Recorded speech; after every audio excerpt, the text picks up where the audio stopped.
الحمد لله رب العالمين والصلاة والسلام على سيد المرسلين وعلى آله وأصحابه أجمعين أما بعد فأعوذ بالله من الشيطان الرجيم بسم الله الرحمن الرحيم ألا إن أولياء الله لا خوف عليهم ولا هم يحزنون الذين آمنوا وكانوا يتقون آمنت بالله صدق الله العلي العظيم وقال الله تعالى في شأن حبيبه الكريم إن الله وملائكته يصلون على النبي يا أيها الذين آمنوا صلوا عليه وسلموا تسليما اللهم صل على سيدنا ومولانا محمد وعلى آله وصحبه أفضل صلواتك وعدد معلوماتك وبارك وسلم صلاة وسلاما عليك يا رسول الله صلی اللہ تعالی علیہ وآلہ وصحبہ وسلم. اما بعد، ہر تعریف اور بڑائی صرف اللہ تعالی کے لیے ہے جو سارے جہان کا مالک ہے، مختار ہے اور جو سارے جہان کا پالنہار ہے. میں اس بات کی گواہی دیتا ہوں کہ اللہ تعالیٰ کے سوا کوئی عبادت کے لائق نہیں، وہ ایک ہے، اس کا کوئی ساتھی اور شریک نہیں.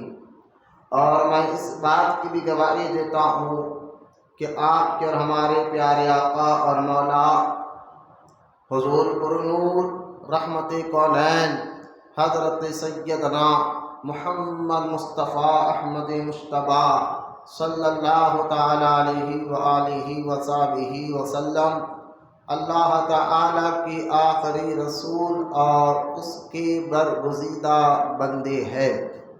اللہ تعالی حضور اکرم نور مجسم رحمت عالم صلی اللہ علیہ وآلہ وصحبہ وسلم پر، اہل بیت، صحابہ کرام، تابعین اور تبع تابعین، اولیاء امت پر قیامت تک بکثرت رحمتی اور برکتی نازل فرماتا رہے. محبت سے ایک مرتبہ درود پاک پڑھ لیجیے. اللہم صلی علی سیدنا و مولانا محمد وعلی آلہ وصحبہ افضل صلواتک و عدد معلوماتک و بارک وسلم صلاۃ و سلاما علیک یا رسول اللہ صلی اللہ تعالی علیہ وسلم. معزز سامعین، السلام علیکم ورحمۃ اللہ وبرکاتہ.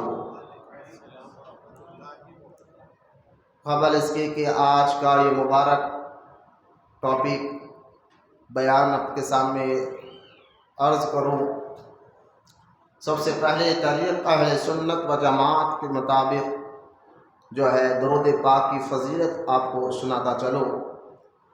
حدیث مبارکہ میں اللہ کے رسول صلی اللہ تعالی علیہ وسلم نے ارشاد فرمایا کہ جو شخص مجھ پر درود پڑھتے رہتا ہے اور وہ جب تک پڑھتے رہتا ہے، اللہ تعالیٰ اور اس کے فرشتے اس پر رحمت بھیجتے رہتے ہیں. اب یہ سننے کے بعد کوئی کم پڑھے یا زیادہ پڑھے، لیکن جب تک پڑھتے رہتا ہے اللہ، اور اللہ کے حکم سے اس کے فرشتے جو ہے اس پر رحمت بھیجتے رہتے ہیں. لہذا درود کے بے شمار فضائل جو ہے احادیث مبارکہ میں موجود ہے.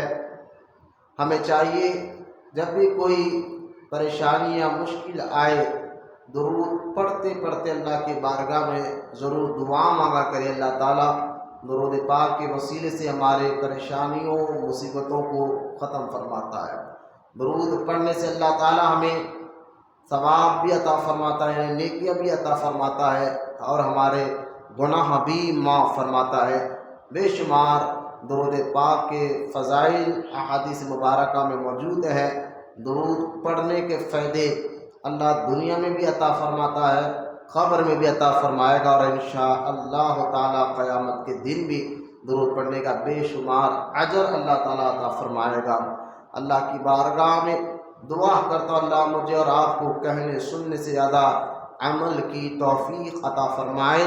آئیے محبت اور عقیدت کے ساتھ ہم سب کے پیارے آقا اور مولا حضور رحمتی کونین صلی اللہ علیہ وسلم کی بارگاہ اقدس میں پھر سے ایک مرتبہ با آواز بلند درود پاک پیش کریں۔ پڑھیں، سب مل کر پڑھیں، اللہم صلی علی سیدنا مولانا محمد وعلی آلہ سیدنا مولانا محمد وبارک وسلم صلاۃ و سلام علیک یا رسول اللہ صلی اللہ تعالی علیہ وآلہ وصحبہ وسلم۔ رجب کا یہ مبارک مہینہ ہے، اور اس مہینے کے متعلق اللہ تعالیٰ نے قرآن پاک میں بھی بیان فرمایا۔ یہ تو سارے مہینے، سارے دن، سب کچھ اللہ ہی نے بنائے ہیں، لیکن قرآن پاک میں اللہ تعالیٰ نے خصوصی طور پر 4 مہینوں کا ذکر فرمایا اور کہا کہ یہ چاروں مہینے میرے ہیں۔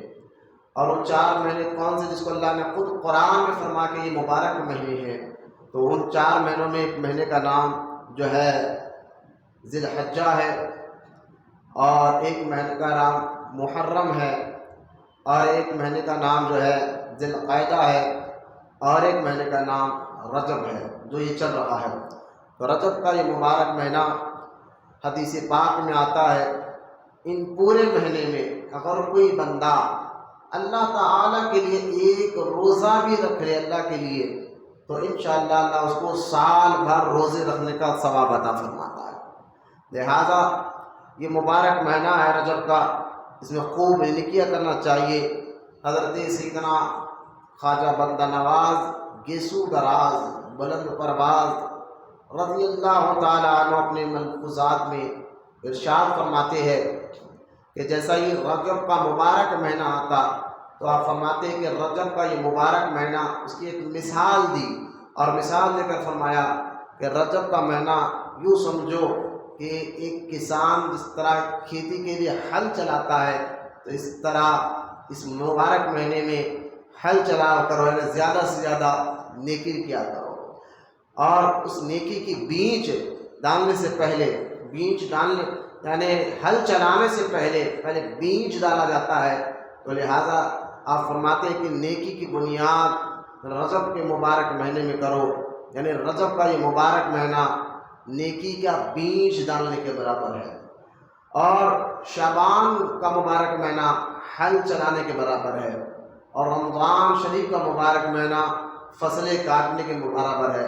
لہٰذا رجب کے اس مبارک مہینے میں بندہ نواز گیسو دراز رحمۃ اللہ تعالیٰ علیہ فرماتے ہیں کثرت سے ہمیں نیکیاں کرنا چاہیے، اللہ کو راضی کرنا چاہیے، کیونکہ بیج ڈالنے والا مہینہ ہے۔ تو لہٰذا رجب کے ہی اپنے عجیب احادیث پاک میں اس مبارک مہینے کے کئی جو ہے احادیث پاک اس مبارک مہینے کے لیے احادیث پاک میں آیا ہے، تو لہٰذا زیادہ سے زیادہ ہمیں نیکیاں کرنا چاہیے۔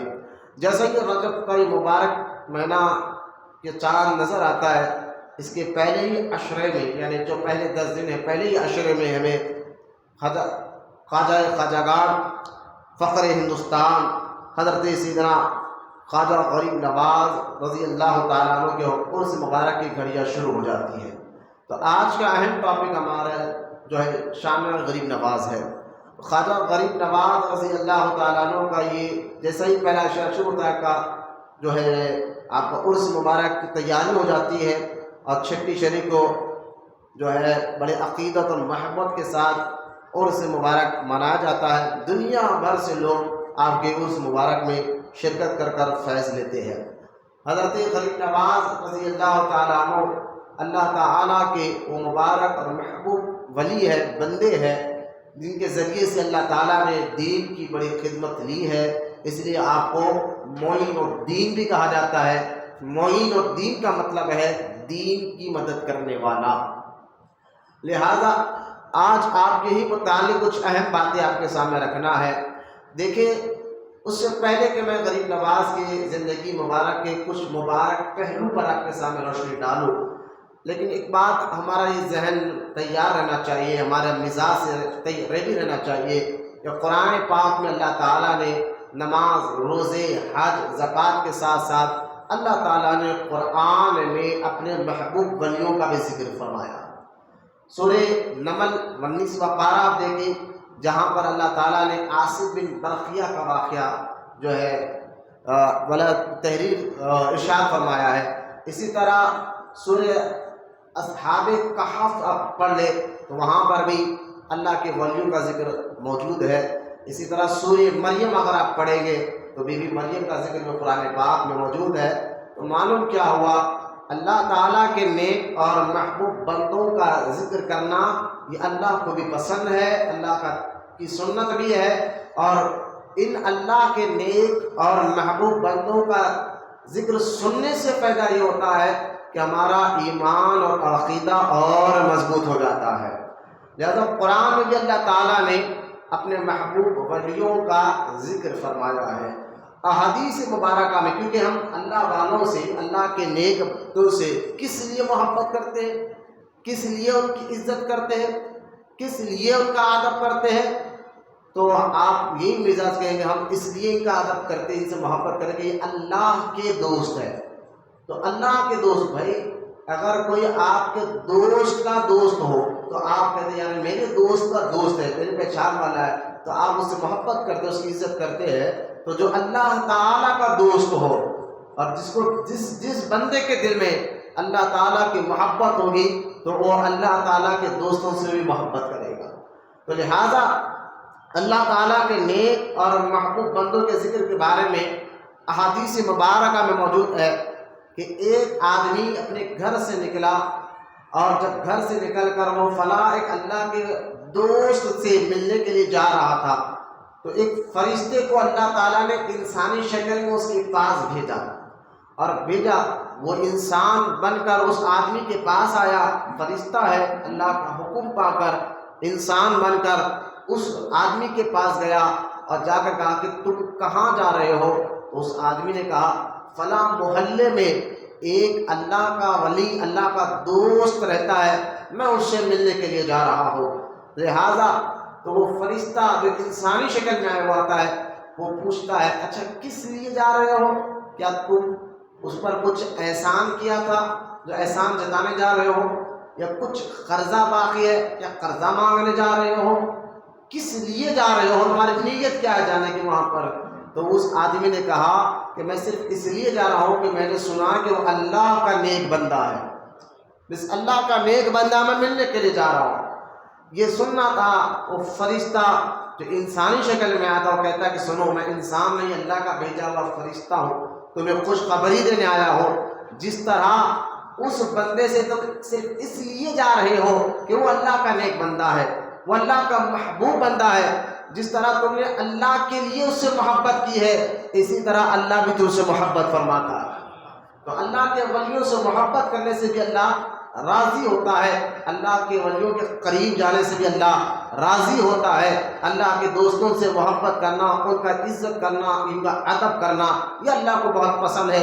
جیسا کہ ایک اور حدیث پاک میں آتا ہے، جو شخص کسی سے محض اللہ کے لیے محبت کرے، یہ جو حدیث میں بیان کر رہا ہوں، یہ حدیث حضرت محقق علی الاطلاق شاہ عبد الحق محدث دہلوی رحمۃ اللہ تعالی علیہ اپنی کتاب آداب الصالحین میں لکھا ہے، اور یہ بڑی معتبر شخصیت کا بیان ریکارڈ ہوتا ہے۔ تو یہ جو لوگ جب یہ حدیث پاک کا حوالہ سنیں گے تو انکار کر ہی نہیں سکتے۔ یہ بڑی معتبر کتاب اور بڑے ہی زبردست عالم دین کی لکھی ہوئی کتاب ہے آداب الصالحین، ان کی کتاب سے میں یہ حدیث پاک پڑھ رہا ہوں۔ اس سے اولیاء اللہ کی شان اور عظمت اور جو ان سے محبت کرتا ہے اس کا مقام مرتبہ بھی ہمیں سمجھ میں آتا ہے۔ لہٰذا حدیث پاک میں آتا ہے کہ نبی کریم صلی اللہ تعالی علیہ وسلم نے فرمایا، جو شخص کسی سے محض اللہ کے لیے محبت کرتا ہے، یعنی اس سے کوئی ایک بندے سے آپ محبت کر رہے ہیں، کس لیے کر رہے ہیں؟ بولے صرف اس لیے کر رہا ہوں کہ یہ اللہ کا نیک بندہ ہے، اللہ کا دوست ہے، محض اللہ کے لیے، کیونکہ یہ اللہ کا دوست ہے، اللہ کا نیک بندہ ہے، اس لیے محبت کرتا ہوں۔ کوئی اس کے ہٹ کے کوئی اور دوسرا مقصد بھی نہیں ہے، کوئی چارہ بھی نہیں ہے۔ تو جو اللہ کے لیے محض کسی بندے سے محبت کرتا ہے، تو سرکار مدینہ علیہ السلام صلی اللہ علیہ وسلم فرماتے ہیں کہ تو اس کو جنت میں ایک ایسا درجہ ملے گا، اس کو جنت میں ایک ایسا درجہ ملے گا کہ انسان کسی اور عمل سے اس کو حاصل نہیں کر سکتا، محض اس وجہ سے اللہ اس عمل کا درجہ عطا فرمائے گا۔ یعنی آپ نماز پڑھ رہے ہیں، آپ روزہ رکھ رہے ہیں، آپ عبادت کر رہے ہیں، یہ تو یہ اچھے اعمال ہیں، ان کی وجہ سے اللہ آپ کو جنت میں مقام درجات عطا فرمائے گا، لیکن ایک ایسا درجہ جنت کے اندر ہے تو اللہ تعالیٰ صرف ان کو دے گا جو اللہ کے نیک بندوں سے اللہ کے لیے محبت کرتے تھے۔ تو اللہ والوں کی محبت، اللہ والوں کا ادب، اللہ والوں کی عزت سے جو ہے اللہ بھی راضی ہوتے ہیں، رسول اللہ بھی راضی ہوتے ہیں۔ پھر اللہ تعالیٰ اس کا انعام یہ دیتا ہے کہ اس کو جنت میں ایک اعلیٰ مقام، ایک ایسا مقام عطا فرماتا ہے جو صرف اور صرف اس کو اسی وجہ سے ملا ہے۔ ایک اور حدیث پاک میں آتا ہے کہ قیامت کے دن، کیونکہ قیامت کا جو دن ہے احادیث پاک میں آتا ہے کہ قیامت کا ایک دن 50,000 سال کے برابر ہوگا۔ ذہن میں رکھیں یہ بات کو، قیامت کا ایک دن جہاں پر حساب کتاب ہوگا، قیامت کے دن پر ایمان اور یقین رکھنا ہر مسلمان کے لیے ضروری ہے۔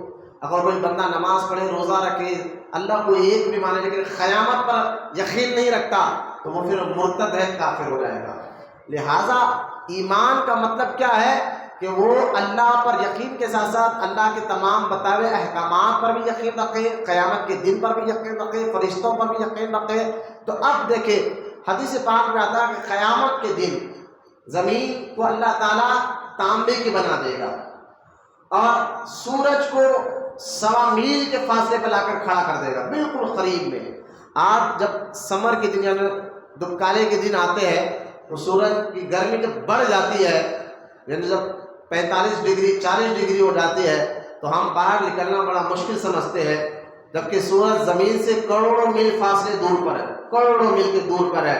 لیکن اندازہ کریں کہ جب قیامت کا دن ہوگا اور سورج جو ہے بالکل 1.25 میل کے فاصلے پر ہوگا، اس کی تپش کی زمین بھی جب نارمل پتھرے اتنے گرم ہو جاتے ہیں ننگے پیر نہیں چل سکتے تو زمین بھی تانبے کی ہوگی، اور وہاں کھڑ کر اللہ کی بارگاہ میں ہر ایک کو حساب و کتاب دینا ہوگا کہ تم نے جوانی کہاں سے گزاری، تم نے مال کہاں سے کمایا، کیسے کمایا، کہاں خرچ کیا، یہ بھی سوال ہوگا اللہ کی طرف سے۔ پھر تم نے اپنے بڑوں کا حق کیا ادا کیا، ماں باپ کا حق کیسے ادا کیا، اللہ سب جانتا ہے لیکن پھر بھی پوچھے گا۔ تو اس سارے سوالات کے جواب دے گا۔ تو قیامت کے دن کوئی سایہ نہیں ہوگا سوائے عرش کے، عرش کے۔ تو بھائی جب نارملی ہم باہر جاتے ہیں تو دھوپ میں جب زیادہ ہوتی ہے تو ہم ایک سایہ تلاش کر کے ٹھہر جاتے ہیں دھوپ سے بچنے کے لیے۔ تو قیامت کا دن جب سورج 1.25 میل کے فاصلے پر ہوگا، دھوپ کی شدت ہوگی، اس وقت تو ہمیں سائے کی سخت ضرورت ہوگی، لیکن وہاں پر سایہ قیامت کے میدان میں صرف اللہ کے عرش کا سایہ ہوگا، اور اس اللہ تعالیٰ کے عرش کے سائے پر ہر کوئی نہیں ٹھہرے گا، جس کو اللہ اجازت دے گا وہ عرش کے سائے میں ٹھہرے گا۔ تو اب غور کریں، قیامت کے دن سرکار مدینہ علیہ السلام فرماتے ہیں 7 لوگ ایسے ہیں جن کو اللہ تعالیٰ اجازت دے گا اپنے عرش کے سائے میں ٹھہرنے کی۔ 7 لوگ ایسے ہیں جن کو اللہ تعالیٰ قیامت کے دن عرش کے سائے میں ٹھہرنے کی جگہ عطا فرمائے گا، کیونکہ 50,000 سال کا ایک دن ہو ذہن میں یہ بھی رکھے بات کو۔ وہ 7 لوگ کون ہیں؟ یہ حدیث میں بھی آپ کو اولیاء اللہ کی شان سمجھ میں آئے۔ اب حدیث سنیں آپ، وہ 7 لوگ کون ہیں جن کو اللہ تعالیٰ قیامت کے دن عرش کے سائے تلے جگہ عطا فرمائے گا؟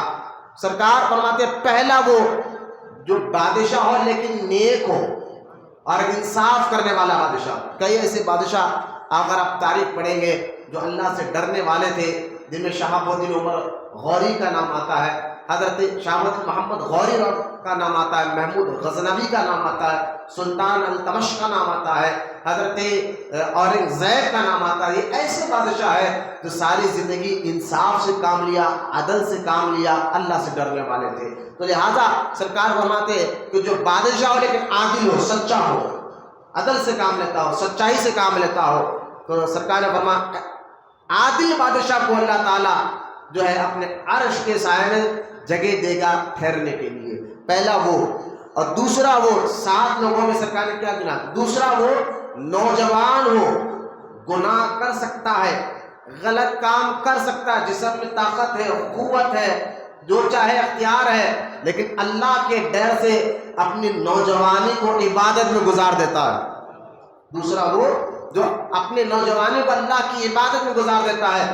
ضعیف کی عمر میں کوئی بھی تصویر لے کر مسجد میں آ جاتا ہے، ضعیف عمر میں تو کوئی بھی جب ہاتھ پیر کام طاقت ختم، جسمانی طاقت کمزور ہو جاتی ہے تو وہ بندہ تو اللہ اللہ کرتے نظر آتا ہے۔ لیکن ایسا بندہ جو نوجوان ہے اور اللہ کی عبادت میں اپنی نوجوانی کو گزارتا ہے صرف اللہ کے ڈر سے، اللہ کی رضا کے لیے، تو اس کو بھی قیامت کے دن اللہ تعالیٰ اپنے عرش کے سائے میں جگہ عطا فرمائے گا۔ اور تیسرا وہ جس کا دل مسجد میں لگا ہوا ہو۔ اب آپ کا دل مسجد میں لگا ہوا، آپ آ کر بیٹھ گئے، ہاں ہمیشہ کہ بہت سے لوگ کا دل ابھی مسجد میں لگتا ہے، آپ دیکھیں اللہ ان کو بھی نیک توفیق عطا فرمائے۔ لہٰذا مسجد میں دل لگے رہنا، یعنی ایک نماز کا ٹائم ہوا تو دوسری نماز کے لیے بے چین ہو جانا، کب اذان پر مسجد کو جاؤ، جس کو کہتے ہیں مسجد میں دل اٹکا ہوا ہے۔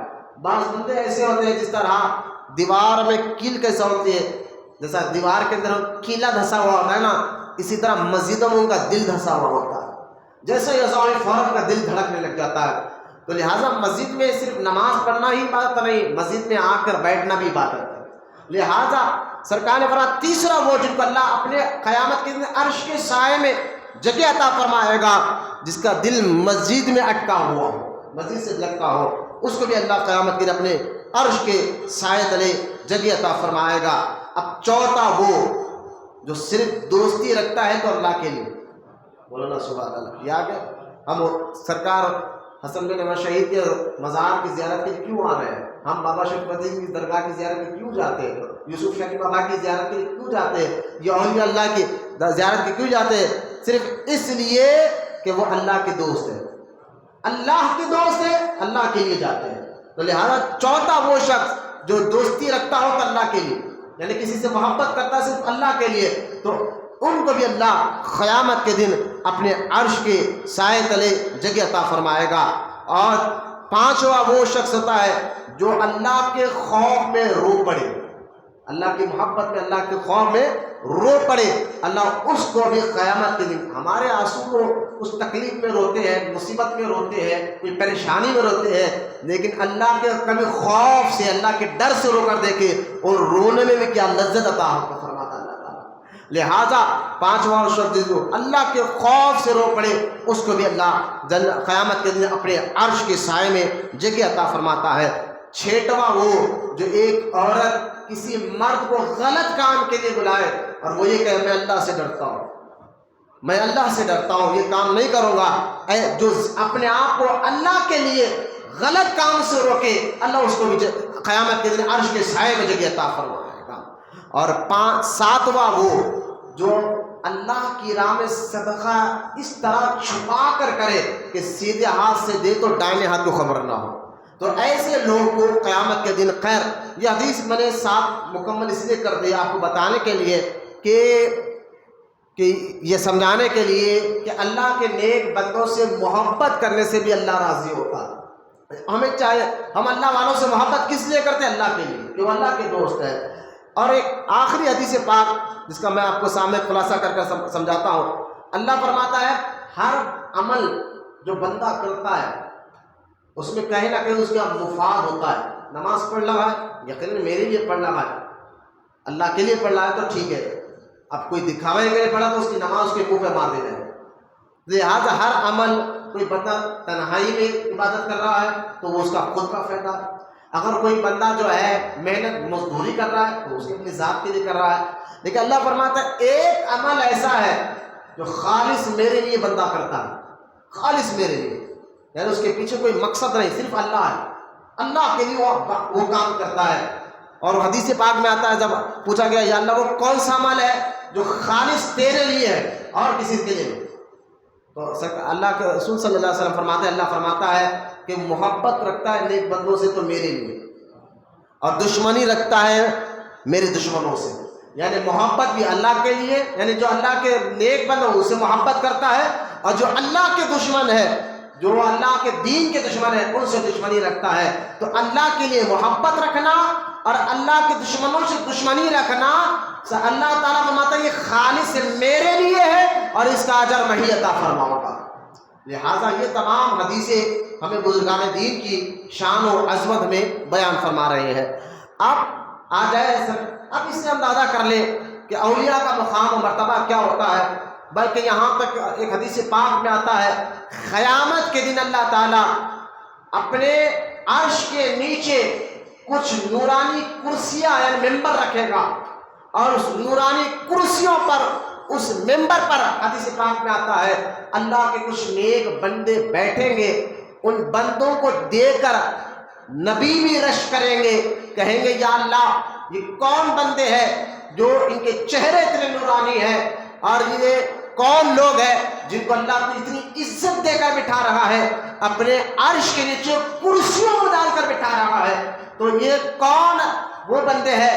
تو صحابہ نے پوچھا حضور کون بندے ہوں گے جن کو اللہ اتنی عزت دے کر بیٹھے گا؟ کیا وہ نبی ہوں گے؟ سرکار نے فرمایا نہیں، وہ نبی نہیں ہوں گے۔ کیا وہ شہید ہوں گے؟ کہا وہ شہید بھی نہیں ہوں گے، بلکہ وہ اولیاء اللہ ہوں گے۔ یہ کہہ کر سرکار نے الا ان اولیاء اللہ لا خوف علیہم ولا هم يحزنون یہ آیت پڑھی، فرمایا وہ اللہ کے نیک بندے ہوں گے کہ جن کو اللہ تعالیٰ اسی عزتوں سے نوازے گا قیامت کے دن۔ لہٰذا قیامت کے دن اولیاء کرام کا مقام و مرتبہ ہمیں سمجھ میں آئے گا کہ ان کو اللہ پاک نے کیسی عزت عطا فرمائی ہے۔ آج بھی دیکھیں کہ مزارات سے فیض جاری انشاءاللہ قیامت تک جاری رہے گا، تو یہ اولیاء کرام کو اللہ تعالیٰ بے شمار عزتوں اور کرامتوں سے نوازتا ہے۔ انہی اولیاء کرام میں ایک عظیم بزرگ کا نام خواجہ غریب نواز ہے۔ ان اولیاء کرام ایک بہت بڑے شان کے بزرگ کا نام غریب نواز ہے۔ آپ کا نام سید حسن ہے، لیکن آپ کو لوگ غریب نواز سے جانتے ہیں، اس لیے میں بار بار غریب نواز کا نام اصل سید حسن ہے آپ کا، اور آپ کا ٹائٹل، آپ کا لقب غریب نواز سے بھی مشہور ہوئے، آپ معین الدین سے بھی مشہور ہوئے، آپ عطائے رسول سے بھی مشہور ہوئے، آپ نائب رسول سے بھی مشہور ہوئے، آپ ہند الولی سے بھی مشہور ہوئے آپ۔ لہٰذا آپ کے سمجھ کے مطابق آپ کو بتا رہا ہوں کہ غریب نواز رحمۃ اللہ تعالیٰ علیہ اللہ کے بڑے برگزیدہ، بڑے نیک اور محبوب بندے گزرے ہیں۔ آپ جو ہے آپ کی پیدائش ایران کا ایک علاقہ ہے سنجر، وہاں پیدا ہوئے۔ ابھی وہ علاقہ سنجر شریف، جس کو بعد میں سجستان بھی کہا گیا، سنجر بھی کہا گیا، سجز بھی کہا گیا، لیکن صحیح تلفظ اس کا نام سنجر ہے، جو ایران ابھی موجودہ جو ملک ایران، وہاں کا ایک شہر ہے سنجر، وہاں غریب نواز رحمۃ اللہ تعالیٰ علیہ جو ہے پیدا ہوئے۔ آپ کے والد کا نام سید غیاث الدین تھا، بولے محبت سے سبحان اللہ۔ آپ کے والد کا نام سید غیاث الدین تھا، اور آپ کی امی جان یعنی والدہ کا نام سیدہ جو ہے نور بی بی صاحبہ تھا، نور بی بی صاحبہ، یہ غریب نواز کے والد اور والدہ کا نام۔ ایک بات میں اکثر بیان میں کرتا ہوں کہ جس طرح ماں باپ کی پراپرٹی اولاد کو ملتی ہے، ماں باپ کی دولت اولاد کو ملتی ہے، اسی طرح جو ہے ماں باپ کے مزاج اور اخلاق بھی اولاد کے اندر آتا ہے، عادتیں بھی اولاد کے اندر آتی ہیں، اخلاق بھی اولاد کے اندر آتے ہیں۔ تو جس طرح ان کے ماں باپ ان کے بڑے بڑے نیک ہوتے ہیں تو اولاد بھی بڑی نیک پیدا ہوتی ہے۔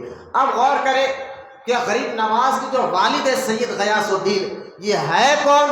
یہ خود اتنے بڑے ولی ہے کہ یہ اولاد ہے امام حسین کی رضی اللہ تعالیٰ عنہ۔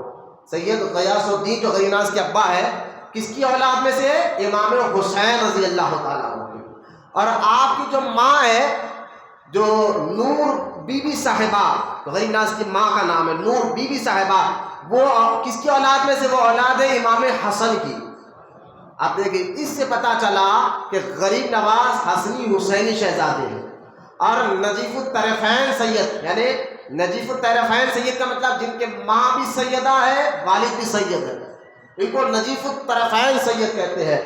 اگر سید گھرانے میں ایک بات یاد رکھیں، سادات گھرانے میں، سید گھرانے میں، حضور کے خاندان میں شرک کبھی داخل نہیں ہوا، شرک کبھی داخل نہیں ہوا۔ باقی جتنے گھرانے ملیں گے پہلے وہ اور تھے، بعد میں انہوں نے ایمان اسلام قبول کیا، بعد میں ان کا خاندان کچھ اور بنا، لیکن صرف اس زمین پر حضور کا خاندان ایسا ہے جو شرک سے پاک رہا ہر دور میں۔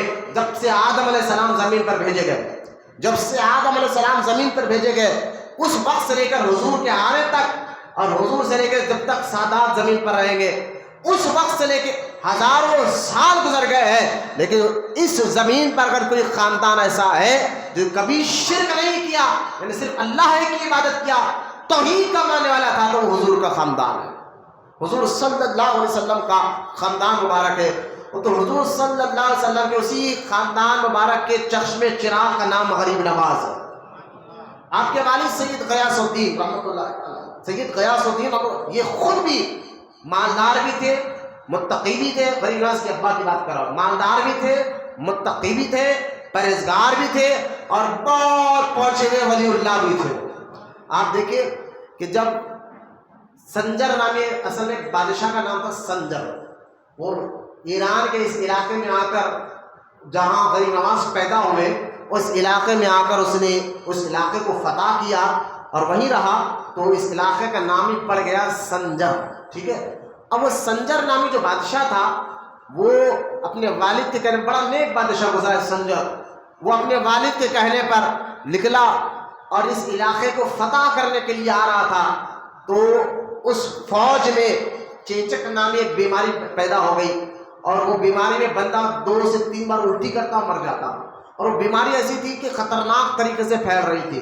تو جنگل میں سپاہیوں نے آ کر کہا، حضور ہماری فوج میں بیماری پھیل گئی، ہم کیا کریں، اب آگے جائے یا نہ جائے، کیونکہ ہماری وجہ سے اور کا بھی نقصان ہو سکتا ہے۔ سنجر جو بادشاہ تھا بڑا نیک تھا، بڑا اللہ کے خوف رکھنے والا، اللہ سے ڈرنے والا تھا، کہا ہماری وجہ سے اوروں کو نقصان کیوں، لہٰذا ہم اسی جنگل میں ٹھہر جائیں گے۔ اور دھیرے دھیرے وہ بیماری سارے فوج میں پھیل گئی، خود بادشاہ کو یہ بیماری لگ گئی۔ بس 1-2 الٹی میں جو ہے، یعنی بندے کے گلے اتنے بڑے ہو جاتے کہ گلے سوراخ بند ہو جاتے، الٹی آتی بندہ مر جاتا، جس کو اس دور میں چچک کی بیماری کہا کرتے تھے۔ اور وہ بیماری بادشاہ کو بھی لگ گئی، تو بادشاہ نے کیا کیا، بس ہم جنگل میں اپنی موت کا انتظار کریں، ہم آگے نہیں جائیں گے، لہٰذا اس جنگل میں ٹھہر گئے۔ اور بادشاہ نے کہا کہ یہ جنگل ایسا ہے جہاں سے لوگ گزرا کرتے ہیں، راستہ ہے، گزرا کرتے ہیں، تو لہٰذا کوئی بھی اگر قافلہ نظر آئے تو سپاہیوں کو بادشاہ نے کہا تھا کہ تم جاؤ اور جا کر کہنا قافلے والوں کو ذرا ہم سے دور ہٹ کر جاؤ کہ ہم میں ایک بیماری پیدا ہو گئی، کہیں وہ بیماری تمہیں میرا لگ جائے۔ جو اللہ کے نیک بندے ہیں نا، اللہ کی مخلوق پر رحم کھاتے ہیں، وہ دوسروں کا بھی خیال کرتے ہیں، ان کا دل بڑا نرم ہوتا ہے، جس کو حدیث پاک میں آتا ہے، سرکار نے اس لیے فرمایا تم لوگوں پر رحم کرو، اللہ تم پر رحم کرے گا۔ رحم کرنا سیکھو، کہ آج اپنا مفاد، اپنا فائدہ دیکھنا، یہ تو فرعون والی عادت ہے، اور جو اپنے ساتھ ساتھ دوسروں کا فائدہ دیکھتا ہے، یہ مومن والی صفت ہے، اللہ سے ڈرنے والی، اچھا جو اللہ رسول سے محبت کرنے والی عادت ہے۔ تو بادشاہ تو اللہ سے ماننے والا، اللہ سے ڈرنے والا تھا۔ سنجر بادشاہ نے کہا تھا کہ جتنے لوگ آ رہے ہیں وہ دور سے بھگا دو، اس راستے سے نہ گزرے، کہیں ان کو بھی بیماری نہ لگ جائے۔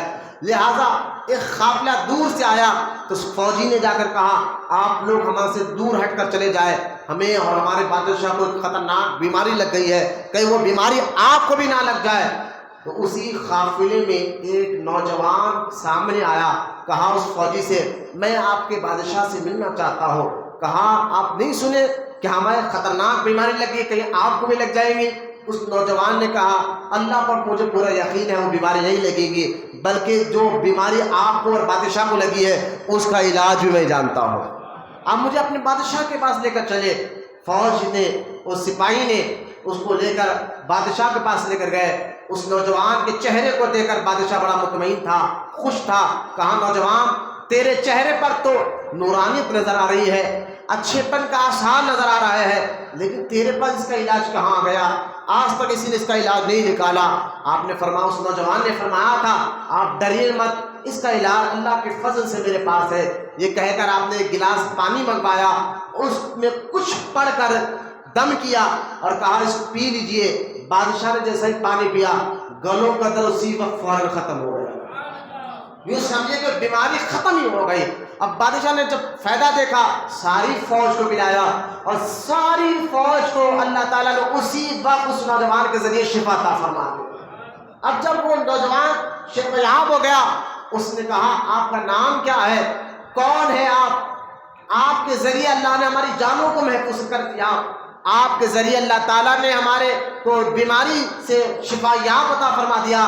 یقیناً آپ اللہ کے بڑے نیک بندے ہیں، یقیناً آپ اللہ کے بڑے محبوب بندے ہیں۔ آپ ہے کون؟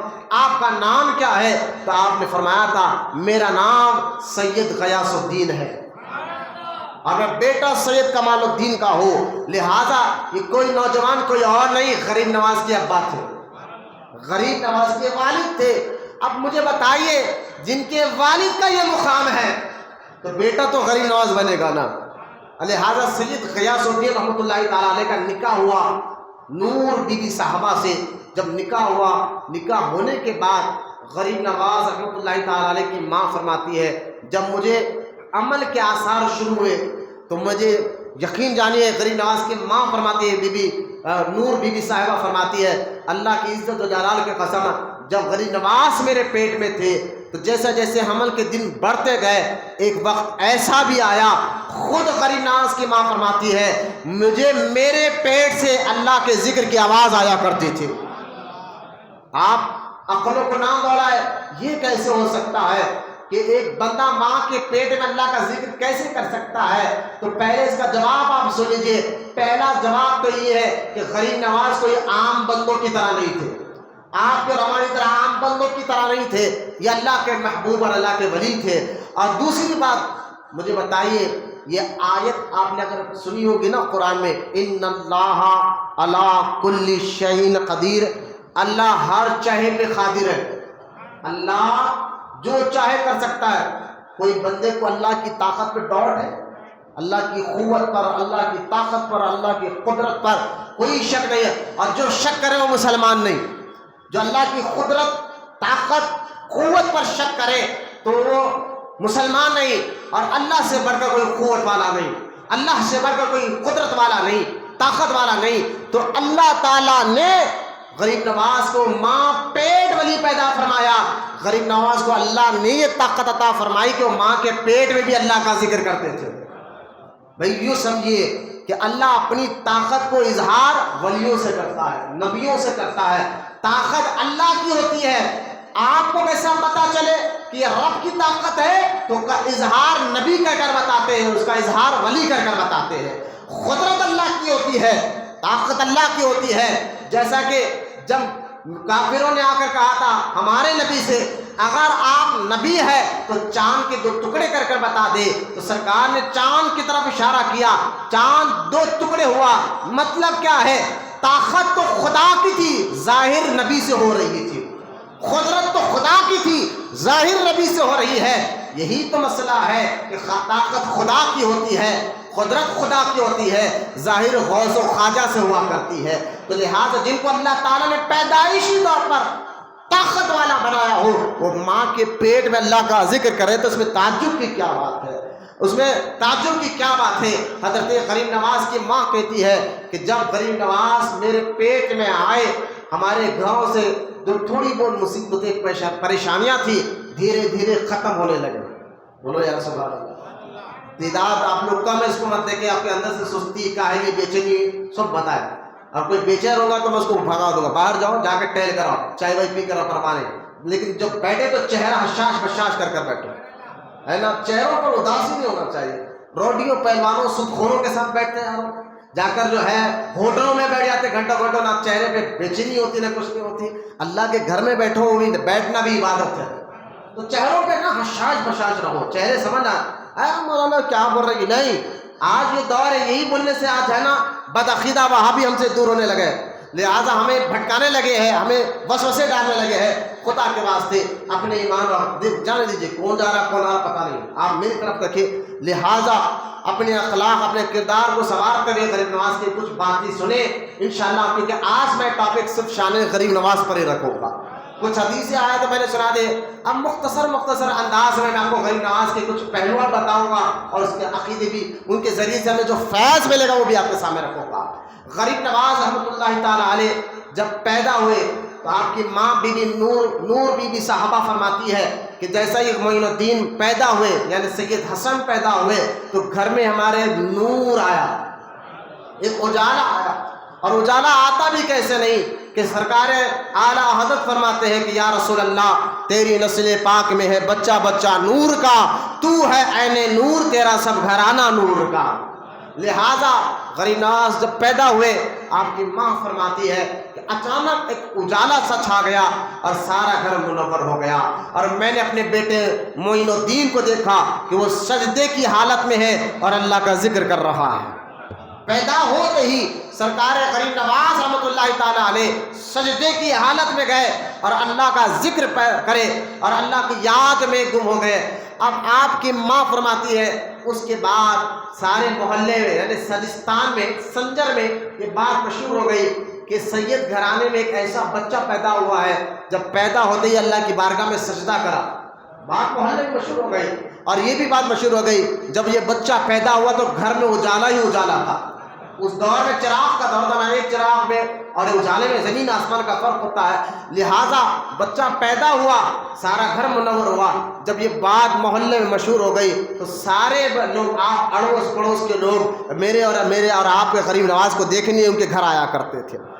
اب دھیرے دھیرے یہ بات محلے میں پھیلی، سارے شہر میں پھیلی، اور جب سارے شہر میں پھیلی تو یہ بات بھی معلوم ہے کہ سید گھرانے میں ایک ایسا بچہ پیدا ہوا ہے جو بچہ ان کو دیکھتا ہے، اگر کوئی پریشان زدہ ہو تو اس کو پریشانی اللہ دور فرما دیتا ہے۔ یہ دیکھ بات جب مشہور ہوئی، لوگ آنے لگے۔ ایک ماں اپنے بیٹے کو لیے غریب نواز کو دیکھنے آئی، اس کا خود کا بھی بیٹا تھا جو چھاتی کو لگا ہوا تھا، اور وہ لے کر آیا۔ لے کر جب اپنے غریب نواز کے گھر میں گئی تو غریب نواز کو دیکھ رہی تھی کہ بیٹا، اس کا خود کا بیٹا بڑا رو رہا تھا، اور اس وقت روایت میں آتا ہے غریب نواز اپنی ماں کی چھاتی لگائے دودھ پی رہے تھے، اپنی ماں کی چھاتی منہ لگائے دودھ پی رہے تھے۔ اب یہ عورت کا بیٹا رو رہا ہے تو آپ کی ماں فرماتی ہے کہ میرا معین الدین دودھ پینا چھوڑ دیا اور روتے ہوئے بچے کو دیکھنے لگا۔ بولو نا سبحان اللہ۔ دیکھنے لگا، گویا اشارے میں یہ کہہ رہا ہے ماں مجھے کسی کا رونا پسند نہیں، مجھے کسی کا رونا پسند نہیں ہے، یہ بچہ جو رو رہا ہے دودھ مجھے، کیونکہ اس کی ماں کی چھاتی میں دودھ سوکھ گیا تھا، اشارے میں کہا کہ دودھ مجھے بعد میں پلانا، پہلے اس کو پلا دے، پہلے اس کو پلا دے۔ اب جیسا ہی غریب نواز کی ماں نور بی بی صاحبہ فرماتی ہے میں نے معین الدین کو جھولے میں ڈالا، اس عورت کے بچے کو لے کر اپنا دودھ پلانے لگی تو بچہ کا رونا ختم ہوا۔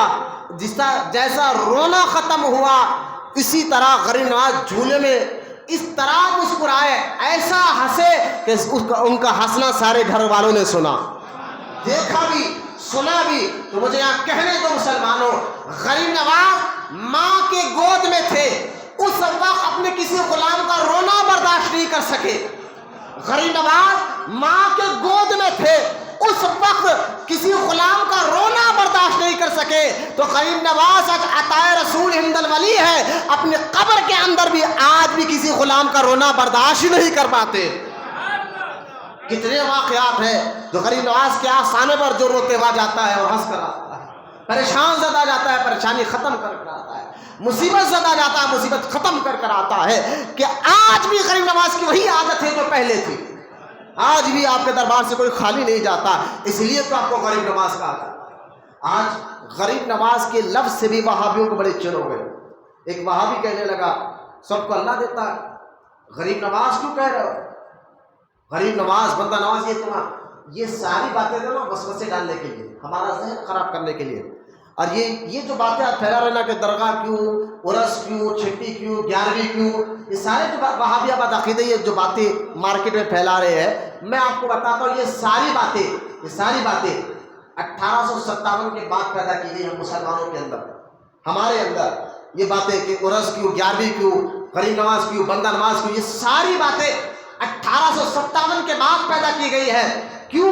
کہ انگریزوں نے یہ چال چلی تھی کہ اگر ہندوستان میں حکومت کرنا ہے تو لڑاؤ اور حکومت کرو، اور مسلمانوں کے اندر پھوٹ ڈالنے کے لیے انگریزوں نے یہ چال چلی، اور یہاں پر جو ہے بدعقیدہ گمراہ لوگوں کو خریدا، اور خرید کر مسلمانوں کے اندر وسوسے ڈالا، اور یہ وسوسے ڈال کر جو ہے ہمارے ایمان اور عقیدے کو کمزور کیا۔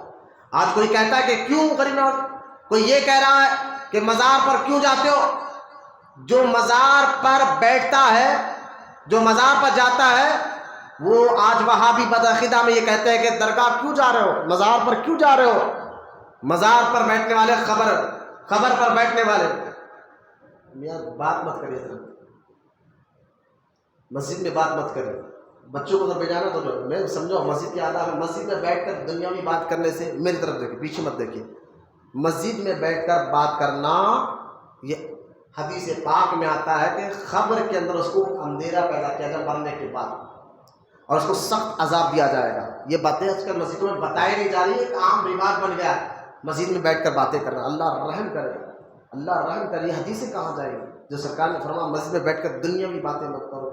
یہ مسجد میں بیٹھ رہے اور ادھر ادھر دیکھنا، باتیں کرنا، کبھی آپ کسی کمشنر کے سامنے سے کر کے بتائیں، معلوم ہوگا آپ کو جھڑکیاں دے کے اپنے حافظ سے نکال دے گا۔ یہ رب کا گھر ہے، ادب جتنا کریں گے انشاءاللہ نماز میں بھی سکون ملے گا، چہرے پہ نور بھی آئے گا، پھر یہ عبادت اللہ کی بارگاہ میں قبول بھی ہوگی۔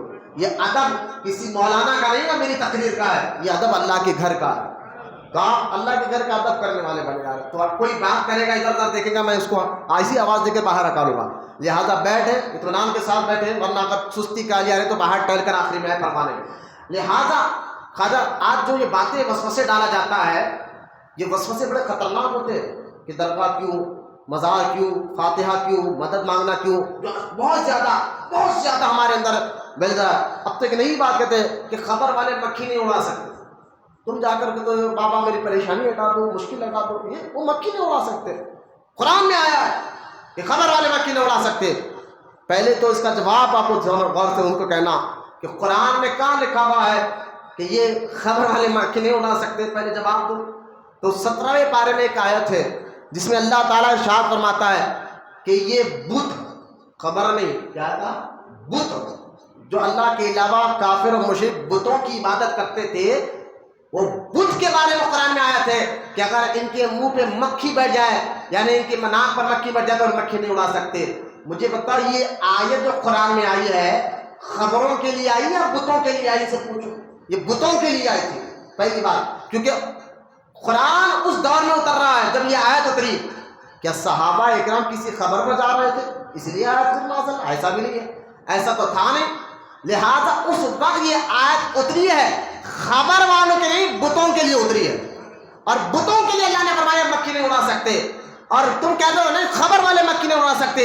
میں نے کہا قرآن 19واں پارہ پڑھ کر دیکھو کہ ایک اللہ کے ولی نے بلقیس کے تخت کو جو 2 مہینے کی دور پر تھا پلک جھپکنے سے پہلے لا کر بتایا۔ تم کہتے ہو کہ خبر والے مکھی نہیں اڑا سکتے، قرآن کہتا ہے ولی پلک جھپکنے سے پہلے یہ کونے سے یہ کونے تخت لا کر بتا سکتا ہے۔ میں نے کہا یہ بھی قرآن ہے، اور یہ آج وسوسے ڈالتا ہے، ان وسوسوں سے اللہ ہماری حفاظت فرمائے۔ اللہ ارشاد فرماتا ہے سورہ ناس میں الذی یوسوس فی صدور الناس، وسوسے ڈالنے سے اللہ کی پناہ مانگو، یعنی دعا مانگو یا اللہ ان وسوسوں سے تو ہماری حفاظت فرما۔ الذی کہیں پڑھو سورہ فلق سورہ ناس تو بچے کو یاد ہوتی ہے، میں نے پڑھنا اور سمجھنا اور ہوتا ہے، سمجھو جس میں اللہ خود واضح طور پر بنا الذی یوسوس فی صدور الناس، تو لوگوں اللہ سے دعا مانگو، کیا یوسوس فی صدور الناس، اللہ وسوسوں سے ہم تیری پناہ چاہتے، ہمیں تو اپنی حفاظت میں لے لے۔ اور یہ وسوسے ڈالنے والے کون ہوتے ہیں؟ اللہ وسوسے ڈالتا صرف اب یہ سمجھے کہ شیطان آ کر وسوسے ڈالتا، نہ وہ تو ڈالتا ہے، بالکل کوئی پلاٹ نہیں ہے۔ دیکھیں اللہ فرماتا ہے من الجنتی، جنات بھی تمہیں وسوسے ڈالتے ہیں، والناس، اور انسان بھی تمہیں وسوسے ڈالتے ہیں۔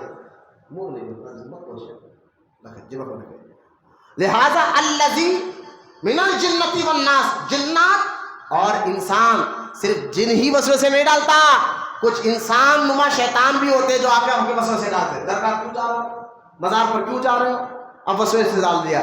ارے بھائی جو عقیدہ 1400 سال سے چلتے ہوئے آ رہا ہے وہ آج غلط کیسے ہو سکتا ہے؟ ایک عقل مند اس بات کو سوچے۔ حضرت امیر خسرو رحمۃ اللہ تعالیٰ علیہ یہ 1857 کے بعد جو ہے یہ عقیدے میں بگاڑ پیدا کیے گئے، انگریزوں کے کہنے پر وہابی ہندوستان میں پیدا ہوئے، ورنہ آپ پڑھ کر دیکھیں، تاریخ اٹھا کر دیکھیں، امیر خسرو رحمۃ اللہ تعالیٰ علیہ جو نظام الدین اولیاء کے محبوب مرید و خلیفہ ہے، وہ اپنے خط میں لکھتے ہیں کہ ہندوستان کا انسان تو انسان، سمندر میں رہنے والا مچھی اور جنگلوں میں گھروں میں رہنے والی مرغی بھی سنی ہے۔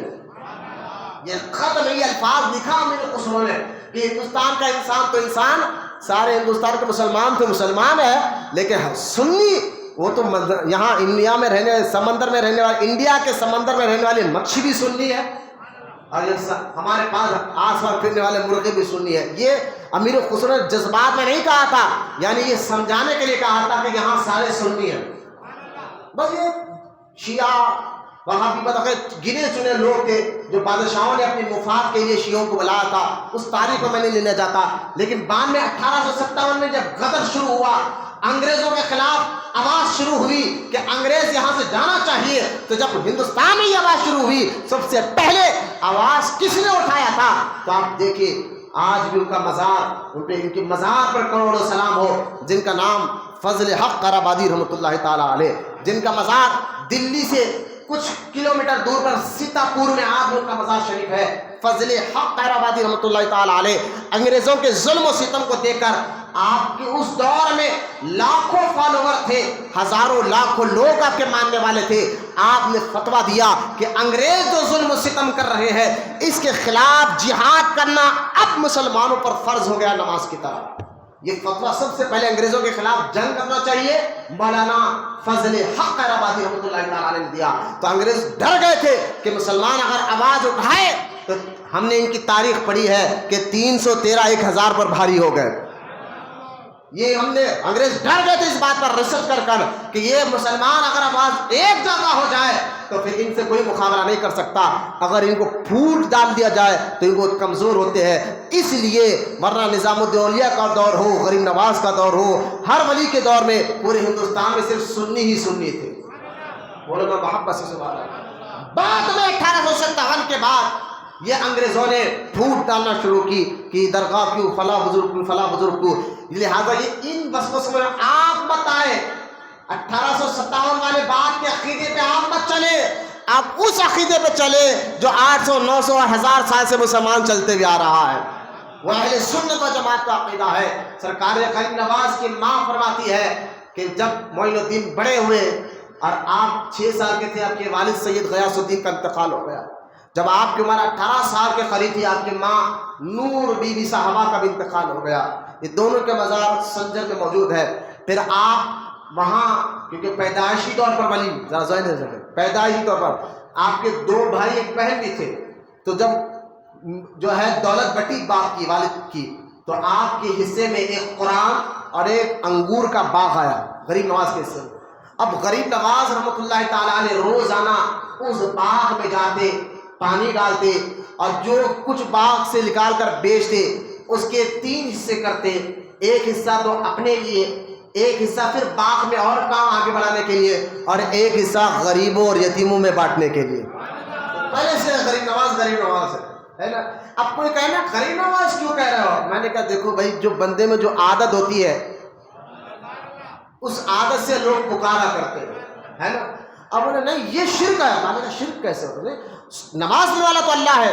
میں نے کہا کہ یہ اللہ ہی کی سنت ہے کہ جو بندے میں جو خوبی دیکھو اللہ اسی نام سے پکارتا ہے۔ یہ کس کی سنت ہے؟ اللہ کی۔ میرے پاس آیا کہا کہاں غریب نواز کو کیوں آپ غریب نواز کہہ رہے ہیں؟ شرک ہے۔ میں نے کہا ایک کام کرو، بڑے پڑھے لکھے ہو، شرک کا معنی بھی کو نہیں معلوم۔ آج کل ویڈیو بنا رہے نا چھوٹے چھوٹے کلپا، جو درگاہوں میں بیٹھے ہوئے بیچارے ان پڑھ جاہل، اللہ ان کو بھی نیک توفیق دے، ان سے جا کر پوچھ رہے کہ شرک کیا ہے، شرک کے بارے میں تمہارے کو معلوم ہے کیا؟ جبکہ حدیث صحیح بخاری میں حدیث پاک ہے، صحیح بخاری میں حدیث ہے، غور سے سنیں، صحیح بخاری میں حدیث ہے۔ اگر کوئی آپ سے کہنا میں آپ کو ایک جواب دے رہا ہوں، صحیح بخاری شریف میں حدیث پاک ہے، اللہ کے رسول صلی اللہ علیہ وسلم نے فرمایا میری امت میں شرک نہیں ہوگا۔ بولے یا سبحان اللہ۔ میری امت ہو مسلمان، اللہ کو مانے، وہ شرک نہیں کرے۔ میں نے کہا سرکار خود فرمایا شرک نہیں کریں گے، تو کون ہوتا ہے کر ہاتھ میں پیاگ لے کر بولا تو شرک کیا ہے؟ لہٰذا مجھ سے بھی لوگ آگے بڑھنا غریب نواز کہنا شرک ہے۔ میں نے کہا دیکھو شرک کا معنی کیا ہے، ان کو مانا ہی نہیں مانا، یہ طوطے کی طرح رٹے ہوئے ہوتے خالی۔ لہٰذا ہم جاتے بھی انہی کے پاس ہے جو دین سے دور ہے اور جو اسلام اہم معلومات سے بھی وہ دور ہوتے ہیں۔ خیر اب غریب نواز کے بارے میں ایک آخری بات، کیوں غریب نواز کہا جاتا ہے؟ ایک بات کہہ کر کہ رب کا طریقہ ہے، یہ بتا کر آپ بات بتا دوں. قرآن میں خضر علیہ السلام کا ذکر ہے. آپ نے سنا خضر علیہ السلام قرآن میں سورہ بنی اسرائیل میں بھی کئی آیتوں میں خضر علیہ السلام کا ذکر ہے. سورہ بقرہ میں بھی آیا. حضرت موسیٰ علیہ السلام کے دور میں یہ تھے. اب یہ نبی ہے یا ولی، اس میں اختلافات ہیں، لیکن خضر علیہ السلام یہ موسیٰ علیہ السلام کے دور کے بزرگ. موسیٰ علیہ السلام ان سے ملنے گئے تھے، سارا واقعہ سورہ بقرہ میں پڑھ کر دیکھیے آپ. لیکن خضر علیہ السلام، خضر کا معنی کیا ہے مجھے بتایا. خضر کہتے ہیں، یہ لفظ ہے عربی خضر، اور اردو اس کا ترجمہ کریں گے تو ہری چیز کو کہتے ہیں. ہری چیز کو عربی میں خضر کہتے ہیں. کیا کہتے ہیں ہری چیز کو عربی میں؟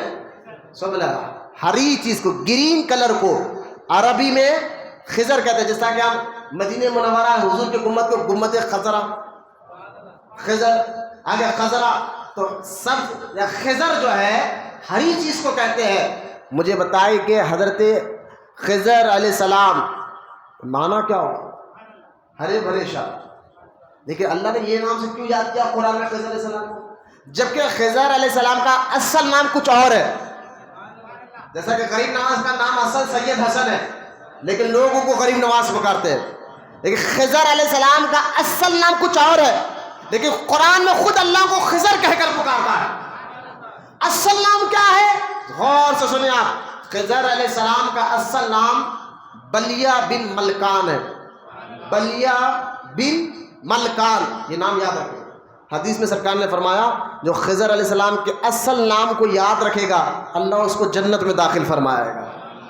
بلیہ بن ملکان یہ سریانی زبان کا نام ہے.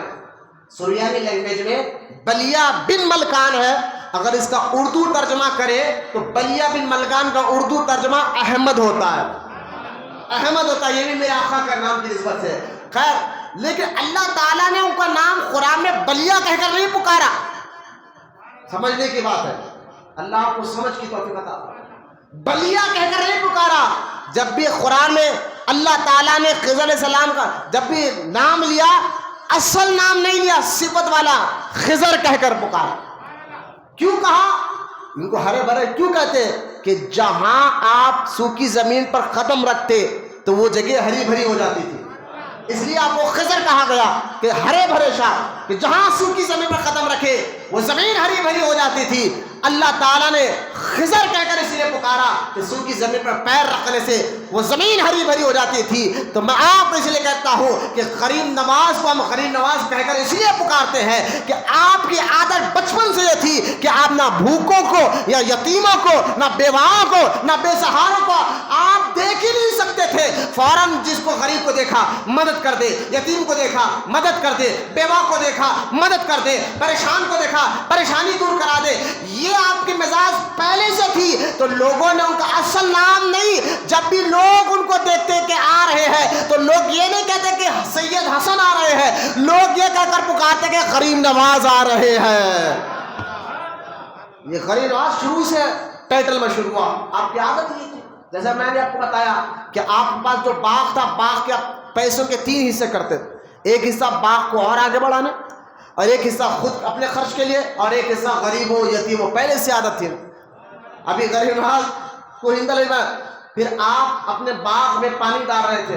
اچھا، جب آپ پانی ڈالتے تھے باغ میں تو جنات آپ کی خدمت میں رہا کرتے. آپ قرآن پڑھتے. جب باغ میں آتا پہلے آپ قرآن پڑھتے، اور قرآن پڑھ کر جب قرآن شریف ختم کرتے اور روکتے پلٹ کر دیکھتے تو پورا کام باغ کا خود بخود ہوا. یعنی پانی ڈال دیا گیا، باغ میں جو کام باقی تھا جھاڑو کا جو سب خود بخود ہوتے رہا. اب ایک دن دیکھو، 2 دن دیکھے، تیسرے دن تو ہے کون؟ میں قرآن پڑھتا ہوں، ختم کرنے سے پہلے تو میرا باغ کا کام کر دیتا ہے. تو اس نے کہا حضور میں ایک جن ہوں، میں ایک جن ہوں، بس یہاں سے گزر رہا تھا.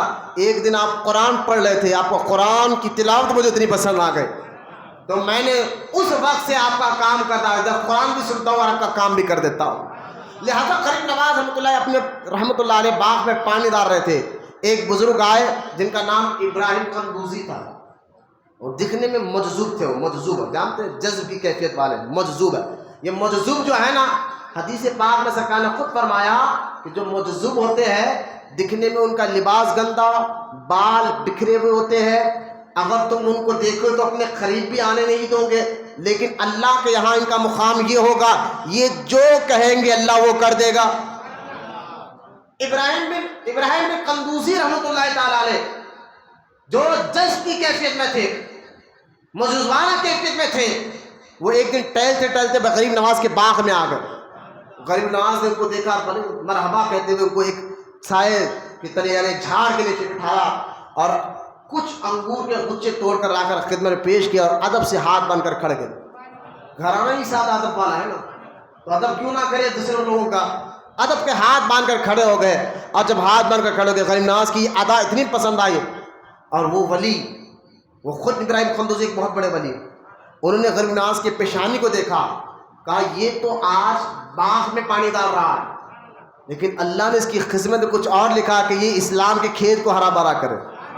لہذا غریب نواز کی یہ تقدیر کو آپ پڑھ چکے تھے، آپ نے اپنے جبق سے ایک سوکھی روٹی کا ٹکڑا نکالا اور نکال کر اپنے منہ میں چبایا اور فرمایا معین الدین کھا لو۔ جیسا یہ آپ نے کھایا، غریب نواز فرماتے ہیں مجھے غشی سی آئی اور میں زمین پر گرا، کچھ دیر کے بعد ہوش آیا تو میرے دل سے دنیا کی اور بچی کچی محبت تھی وہ بھی ختم ہو گئی۔ آپ غریب نواز نے اپنا سارا مال اللہ کی راہ میں خیرات کر کر پہلا کام کیا کیا غریب نواز نے؟ اب یہ یہاں ایک بہت ٹرننگ پوائنٹ بولے، سمجھ بولے، ڈھونگیوں کو پہچاننے کے لیے، ڈھونگی قسم کے پیروں کو پہچاننے کے لیے غریب نواز پیدائشی طور پر ولی، غور سے سنے، غریب نواز کے نوجوانی کے عالم میں نے عادت کچھ مختصر آپ کے سامنے رکھ دی ہے۔ غریب نواز ماں کے پیٹ میں اللہ کا ذکر کرتے تھے، پیدا ہوئے تو اجالا آیا، یہ غریب نواز کی شان و عظمت تھی۔ غریب نواز کے دل میں جب یہ بات آئی میں اللہ کا قرب حاصل کروں، تو غریب نواز سارا مال اللہ کی راہ میں خیرات کر کر پہلے ڈائریکٹ جا کر کسی سے مرید نہیں بنے، ڈائریکٹ جا کر کسی سے مرید نہیں بنے، پہلے علم حاصل کرنے گئے۔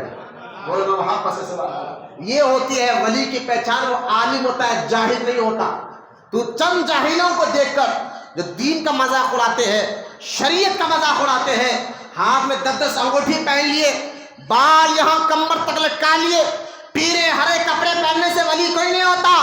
جو شریعت کے خلاف کام کرے اللہ تعالیٰ اس کو کبھی رہائے ہدایت نہیں دیتا، نہ اس کو اپنے قریب کرتا ہے۔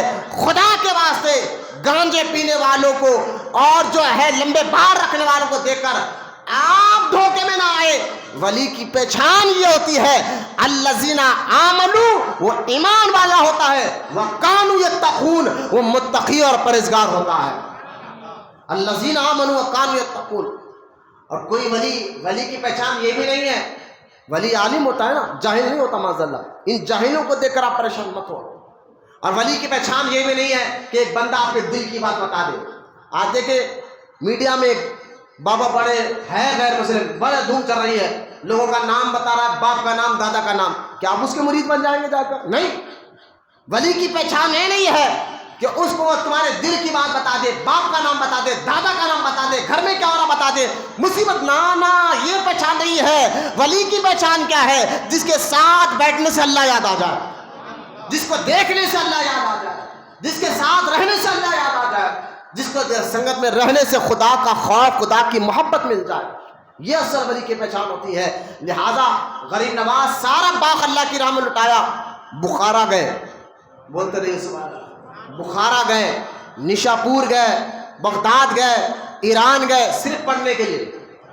شہر بخارا میں 2 سال رہ کر پڑھا، بخارا میں، نشاپور میں آپ کئی سال رہ کر پڑھے، بڑے بڑے آپ کے استاد ہیں، پڑھ کر آپ حافظ قرآن بنے، عالم دین بنے، محدث بنے، مفتی بنے۔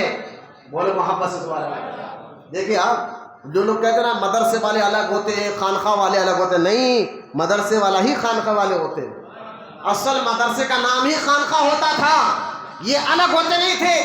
غوث اعظم جو ولیوں کے سردار ہیں، آپ نے اپنے مدرسے میں رہ کر ہی تحریک شروع کی۔ آپ جہاں آپ کا مزار ہے نا وہی آپ کا مدرسہ تھا، وہیں بیٹھ کر آپ مرید بھی کرتے تھے، وہیں بیٹھ کر آپ پڑھاتے بھی تھے، وہیں بیٹھ کر آپ جو ہے لوگوں کو ہدایت بھی دیتے تھے۔ میں نے کہا مدرسے کا دوسرا نام خانخواہ ہے، خانخواہ اور مدرسے کو الگ نظر سے مت دیکھو، یہ ڈھونگ کیا جا رہا ہے۔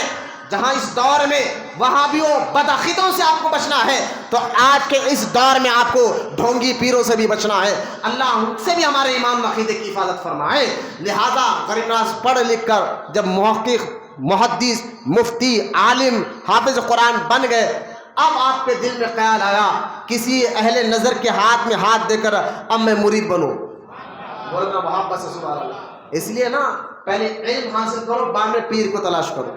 پہلے معلوم تو نا پیر ہوتا کیسا ہے، اس کے بعد آپ دھوکہ نہیں کھائیں گے۔ اکثر یہ ہوتا ہے کہ جو ہمارے دل کی بات بتا دے، کچھ باتیں بتا دے تو ہم اس کو یقین کر لیتے بہت پہنچا ہوا بابا۔ نہیں، اب غور کریں مسلمانوں کہ آپ جب مرید بننے کے لیے ارادہ کیا تو آپ نے بزرگوں کو تلاش کیا، تو آپ کو معلوم ہوا کہ ایک بہت بڑے بزرگ نشاپور کے قریب ہرون، جس کو ہارون آباد بھی کہتے ہیں، ہرون بھی کہتے ہیں، وہاں خواجہ عثمان ہارونی ہے۔ مولانا محبت سے سبحان اللہ۔ خواجہ عثمان ہارونی خود غریب نواز نے کتاب لکھی، خود غریب نواز نے لکھی، بولو سبحان اللہ۔ اس کتاب کا نام ہے انیس الارواح، ملتی ہے مارکیٹ میں اردو میں، انٹرنیٹ پہ بھی اگر آپ ڈاؤن لوڈ کریں گے تو اس کا PDF مل جاتا ہے۔ کتاب کا نام ہے انیس الارواح۔ خود غریب نواز سے پوچھو کہ آپ مرید بنے کیسا، تو غریب نواز کہتے ہیں مجھے معلوم ہوا کہ خواجہ عثمان ہرونی اس وقت بغداد کی مسجد جنید، بغداد کی مسجد میں وہاں پر ہے۔ آپ سیدھا نشاپور سے بغداد گئے، جس مسجد میں خواجہ عثمان ہارونی خطاب کر رہے تھے، ٹھہرے ہوئے تھے، وہاں پہنچے۔ ادھر خواجہ عثمان ہارونی کو پہلی مرتبہ دیکھ رہے ہیں۔ غریب نواز کو پہلی مرتبہ دیکھتے ہی آپ نے فرمایا حسن، خواب میں اللہ کے رسول نے مجھے پہلے بتا دیا کہ تو آنے والا ہے۔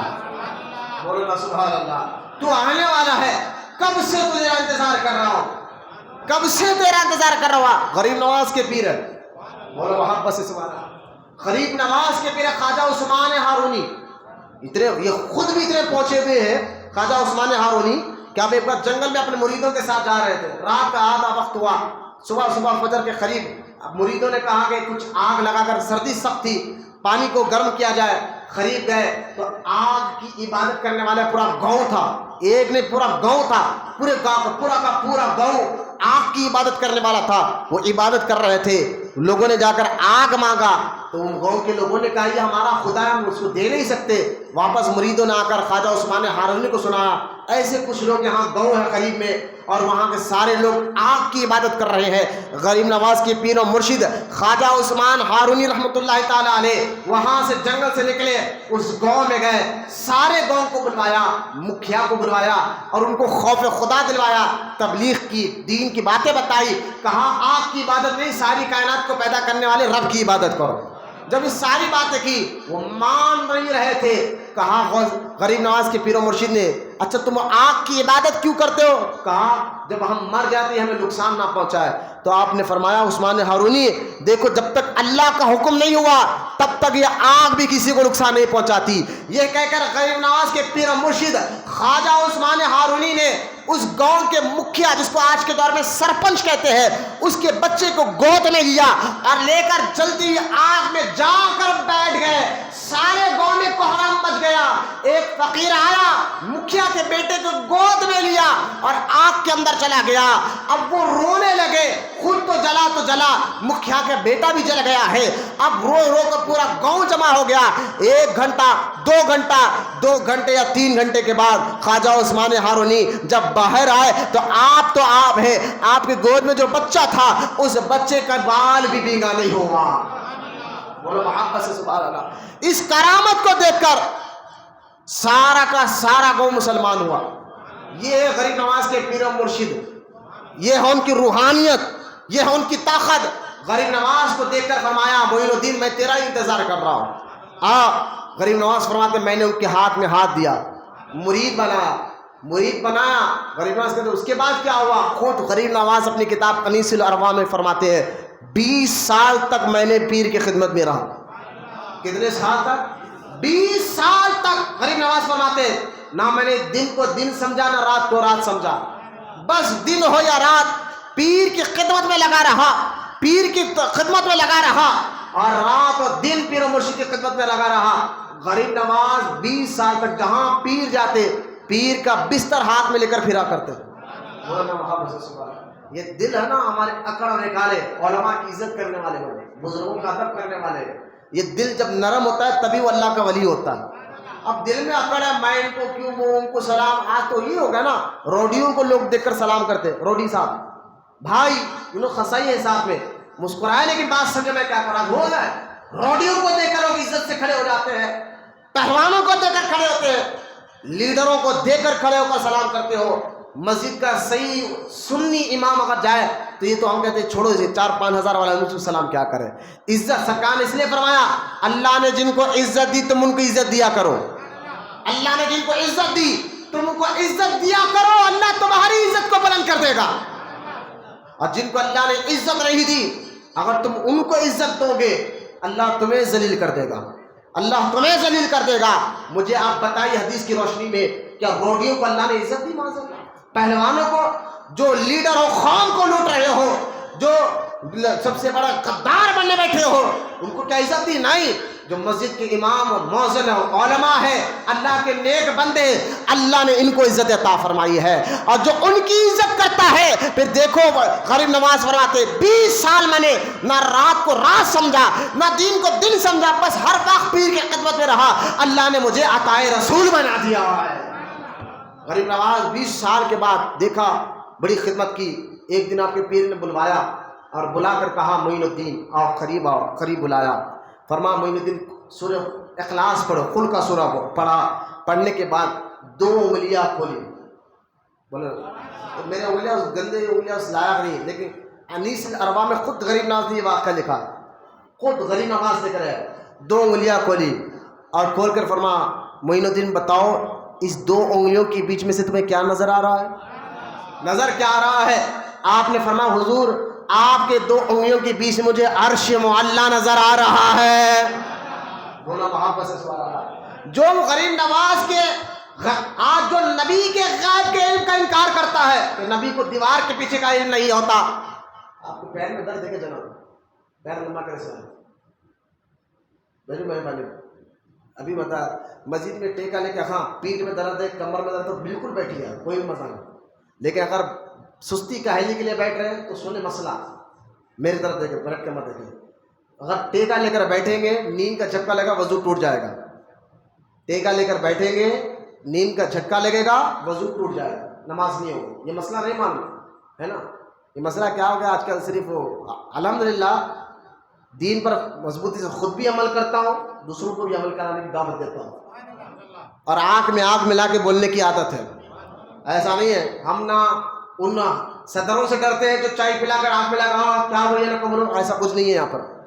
صدر صاحب ہو یا خادم صاحب ہو سب الحمدللہ اللہ کے فضل سے عزت کرتے ہیں اور سنتے بھی ہیں، انہوں بھی غلطی کرے تو اسی طرح ٹوکتا ہوں بولتا ہوں، مزاج ہے مسجدوں کا۔ وہ اور اماموں کو آپ نے دیکھا ہوگا تو مسجد میں چائے والوں سے دیکھ کر ڈر جاتے ہیں لوگ کو، بھائی لیڈر صاحب کیا بولیں گے، روڈی صاحب کیا بولیں گے، صدر صاحب کیا بولیں گے، کسی کا ڈر نہیں اللہ کا ڈر ہے۔ ہاں کھل کر بولتے ہیں کہ اگر غلطی دکھی تو، اور غلطی کو ایکسیپٹ بھی کرتے ہیں اگر کرے تو، اللہ ہمیں محفوظ رکھے غلطیوں سے۔ لہٰذا مسجدوں کا ادب کرے، مسجدوں میں محبت کرے، سینہ تان کر اکڑ کر مسجد میں نہ آئے۔ غوث اعظم جب مسجد میں آتے تھے تو پتے کی طرح جسم کاٹتا تھا۔ آپ غوث کے چاہنے والے ہو نا، 11ویں کرتے ہو، کبھی غوث پاک کی تعلیمات پر عمل کرو، جسم پتے کی طرح کاپتا تھا۔ ہاں آج جو ہے نا کچھ لوگ سعودی کو سمجھتے یہ سعودیہ میں لمبے لمبے پیر کر کے قرآن پڑھ کر بیٹھ جاتے ہیں، ایسی عادتیں بھی ہمارے بے خدا لوگوں کی عادت ہے۔ آپ کہیں گے سعودی وہاں اسلام پھیلا، میں نے کہا دیکھو اسلام وہاں سے پھیلا ہے لیکن صحیح کیا ہے غلط کیا ہے سعودی کو نہیں قرآن اور حدیث کو دیکھا جائے گا، سعودی نہیں قرآن اور حدیث دیکھا جائے گا، حدیث دیکھا جائے گا۔ سرکار نے کعبے کی طرف منہ کر کر تھوکنے والے کو پیچھے نماز نہیں پڑھا۔ ایک شخص نے حضور کے دور میں کعبے کی طرف منہ کر کر تھوکا تو حضور نے فرمایا اس کو امام مت بناؤ۔ وہ مسجد کا امام تھا ایک علاقے کا، کہا اس کو ہٹاؤ امامت سے، جو کعبے کا ادب نہیں کرتا، تو لمبے پیر کعبے کی طرف کرنا، یہ خدا کا خوف کرو یار، اپنے آپ کو اللہ کا ڈر پیدا کرو۔ یہ کسی کو تانا دینا مقصد نہیں ہے، آپ کو بولنے سے نہ میرے خون میں اضافہ ہے نہ گوشت میں اضافہ ہوتا ہے، مقصد صرف اللہ کی رضا ہے، دین سمجھانا ہے، شریعت سمجھانا ہے۔ جب بندہ کچھ سیکھ کر عمل کرتا ہے نا پھر اس کی روحانیت ہی کچھ اور ہوتی ہے۔ خدا کیسے مسجدوں کا ادب کرے. غریب نواز رحمۃ اللہ تعالیٰ علیہ فرماتے ہیں مجھے عرش نظر آ رہا ہے. یہ غریب نواز کا دیکھنا ہے. اور جو وہاں بھی یہ کہے کہ نبی کو دیوار کے پیچھے نظر نہیں آتا تو ان کو کیا کروں. میں نے کہا جو غلام کا یہ عالم ہے تو آقا کا عالم کیا ہوگا. بس یہ وسوسے ڈالنے والے وسوسے ڈالتے ہیں کہ وسوسے مت آئے. پھر آپ نے کہا معین الدین اور خل کا سورہ پڑھو. پڑھے اور پڑھنے کے بعد فرمایا اب بتاؤ 2 انگلی میں کیا نظر آ رہا ہے. کہا 7 زمین کے طبق نظر آ رہے ہیں. بولا محبت سے سنا. کہا معین الدین قریبا سر پہ ٹوپی پہنائی 4 کلا والی. کبھی ٹوپی ہم نے دیکھی جو اکثر صوفیہ بزرگان دین پہنا کرتے تھے 4 کونے والی. سامنے 4 کپڑے ہوتے تھے اور 4 کپڑے اس کو کلا کہتے ہیں. یہ ٹوپی پہنانے کا مقصد یہ تھا 4 چیزوں سے تو بچ کے رہے. ایک دنیا کی محبت سے, دوسرا نفسانی خواہشات سے, تیسرا تکبر کبھی نہ ہو, اور چوتھا حسد کبھی نہ ہو. یہ 4 چیزیں دل سے جب نکل جاتی تھی تو مرید کو 4 کونی ٹوپی پہنائی جاتی تھی. تو غریب نواز کا دل ان ساری چیزوں سے پاک ہو چکا تھا. نہ دنیا کی محبت تھی, نہ تکبر تھا غریب نواز کے دل میں, نہ حسد تھا, نہ اکڑ تھا. جب صاف ہو گیا کہا چلو. پیر و مرشد نے کہا معین الدین اب حرم چلو. مکہ لے کر گئے, کعبے کا طواف کیا. کعبے کا طواف کرنے کا پیر ساتھ ہے. فرمایا یا اللہ معین الدین کو تیرے پاس لایا ہوں. بولا محبت سبحان اللہ. اسے اپنی بارگاہ میں قبول فرما. ندا آئی کعبے کے اندر سے, آواز آئی کہ اے عثمان ہارونی ہم نے تجھے اور تیرے مرید کو دونوں کو قبول فرما لیا ہے. بولا محبت سے سبحان اللہ. غریب نواز کے پیر و مرشد نے غریب نواز کے پیشانی کو چوما اور چوم کر کہا کہ معین الدین تو کامیاب ہو گیا. اب چل یہاں سے ہمیں مدینہ جانا ہے. مدینہ منورہ لے کر گئے اور کہا معین الدین رسول اللہ کو سلام کرو. سلام کرو. غریب نواز روزے کے سامنے گئے. الصلاۃ والسلام علیکہ یا رسول اللہ. سلام کیا, جواب آیا خبر مبارک سے. جواب آتا کیوں نہیں. اعلیٰ حضرت کو فرماتے ہیں تو زندہ ہے واللہ, تو زندہ ہے واللہ, میرے چشم عالم سے چھپ جانے والے. آواز آئی قبر مبارک سے وعلیکم السلام یا خطب بحر و بر. بولو محبت سے سبحان اللہ. خبر سے کیا بھائی وعلیکم السلام یا قطب بحر و بر. بحر کہتے دریا کو, بحر کہتے سوکھی زمین کو. تو ایسی زمین کا بادشاہ قطب ہے. حضور اشارہ دے رہے وہ ہے ہندوستان کی زمین. بولو نا محبت, جہاں سمندر بھی ہے سوکھی زمین بھی ہے.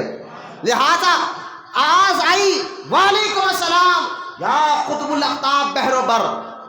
اب یہاں غریب نواز کے پیر و مرشد نے کہا تو معین الدین کامیاب ہو گیا. اب قریب بلوایا. فرمایا غریب نواز سے سید خواجہ عثمان ہارونی میں اس وقت پہ پریشان تھا. قیامت کے دن خود اتنا بڑا متقی, خود اتنے بڑے پرہیزگار, اتنی سال عبادت کرنے والے عثمان ہارونی فرماتے ہیں میں اللہ سے ڈر رہا تھا قیامت کے دن اللہ کی بارگاہ میں کیا پیش کروں. لیکن معین الدین جب سے تو مرید ہوا ہے اب مجھے سکون اطمینان ہو گیا ہے. قیامت کے دن اللہ مجھ سے پوچھے گا عثمان ہارونی میرے لیے کیا لائے ہو, تو میں معین الدین تجھے پیش کر دوں گا. بولو نا محبت سے سبحان اللہ. یہاں غور کرے, ہر مرید کو اپنے مرشد پہ ناز ہوتا ہے. ہر مرید کو اپنے مرشد پہ ناز ہوتا ہے, لیکن مرشد کہتے ہیں معین الدین مجھے تجھ پر ناز ہے. اب دیکھیں یہاں سے غریب نواز مکمل کامل اور اکمل ہو گئے. دوسری مرتبہ حج کے لیے گئے, تنہا گئے. پہلی بار پیر کے ساتھ گئے نا, دوسری مرتبہ حج کے لیے گئے. حج کے لیے گئے, کعبے کا طواف کیا, سجدے میں سر رکھ کر رب کی بارگاہ میں گڑ گڑانے لگے. جب گڑ گڑانے لگے, رونے لگے, دعا کرنے لگے, آواز آئی معین الدین سر تو اٹھا, مانگنا تو کیا مانگتا ہے. بولو نا سبحان اللہ. مانگنا تو کیا مانگتا ہے, جو مانگے گا وہ دوں گا, جو مانگے گا وہ عطا ہوگا. آواز آنے پر کہا یا اللہ بس میں یہ چاہتا ہوں جو میرا مرید ہو اور قیامت تک جو میرے سلسلے میں مرید ہو رہا ہو, اے اللہ اس کو تو بخش دینا, اس کی بخشش فرما دینا. آواز آئی معین الدین ہمیں منظور ہے. بولا محبت سے سبحان اللہ. آپ پھر وہاں سے تنہا مدینے پاک گئے. مدینے میں کچھ دن رہے. خواب میں اللہ کے رسول علیہ السلام نے آ کر فرمایا معین الدین اب تم ہندوستان جاؤ, وقت آ گیا ہے. ہندوستان میں میرے اولاد کا ایک بیٹا نام سید حسین شہید قم سوار رحمۃ اللہ تعالی علیہ حضور خواب میں آ کر کہتے ہیں معین الدین تم جاؤ، میرا ایک بیٹا ہندوستان گیا تھا اور وہاں کے لوگوں نے اس کو شہید کر دیا ہے اور اس کا جسم کو دفنایا بھی نہیں ہے، تم جاؤ خود اپنے ہاتھوں سے دفنانا، اپنے ہاتھوں سے دفنانا، میرا بیٹا ہے، تمہارا بھائی ہے۔ اب غریب نواز خواب دیکھ کر اٹھے، آپ تو تھے افغانستان، وہ ایران کے نا، ہندوستان پتہ نہیں تھا، آپ پریشان ہے کہ ہندوستان ہے کہاں جو حضور مجھے جانے کی اجازت دے رہے ہیں۔ تو خواب پھر غنودگی آئی، مراقبہ کیا غریب نواز نے، آنکھیں بند کی تو آپ اللہ کے رسول علیہ السلام نے ہندوستان کا سارا نقشہ غریب نواز کو بتا دیا۔ بولا محبت سے سبحان اللہ۔ آپ غور کریں، غریب درگاہوں پہ جانا شرک ہے۔ میں نے کہا غریب نواز کا سفر خبر رسول سے ہو رہا ہے، آپ کیوں رہے ہیں؟ تالا گڑھ پہ مزار ہے، کبھی ہے نا اجمیر شریف، تالا گڑھ کے اوپر پر سید حسین شہید قم سوار رحمۃ اللہ علیہ، یہ غریب نواز سے پہلے آئے تھے ہندوستان میں اور اللہ کی راہ میں جہاد کرتے کرتے شہید ہو گئے، اور ان کے مزار وہاں تالا گڑھ پر اوپر موجود ہے۔ حسینی سید ہے، قم سوار یعنی گھوڑے پر بیٹھنے والا، قم سوار ہے۔ اب غریب نواز ان کی زیارت کے لیے آئے ہیں، تم کہتے ہو کہ ولیوں کے قبر کے لیے کیے جاتے ہو، میں نے کہا ہندوستان کا جو پہلا مبلغ غریب نواز ہے۔ ہاں غریب نواز سے پہلے بھی آئے ہیں، زندہ شمدار غریب نواز سے پہلے ہندوستان آئے ہیں۔ صحابہ کے دور میں محمد بن قاسم کے ذریعے ہندوستان میں اسلام آیا تھا۔ خود ہندوستان میں صحابہ کے مزارات بھی ہے، اگر مدراس چلے جائے تمیم انسانی کی مزار نظر آئے گی، اب پنجاب چلے جائے رتن ہندی کی مزار نظر آئے گی۔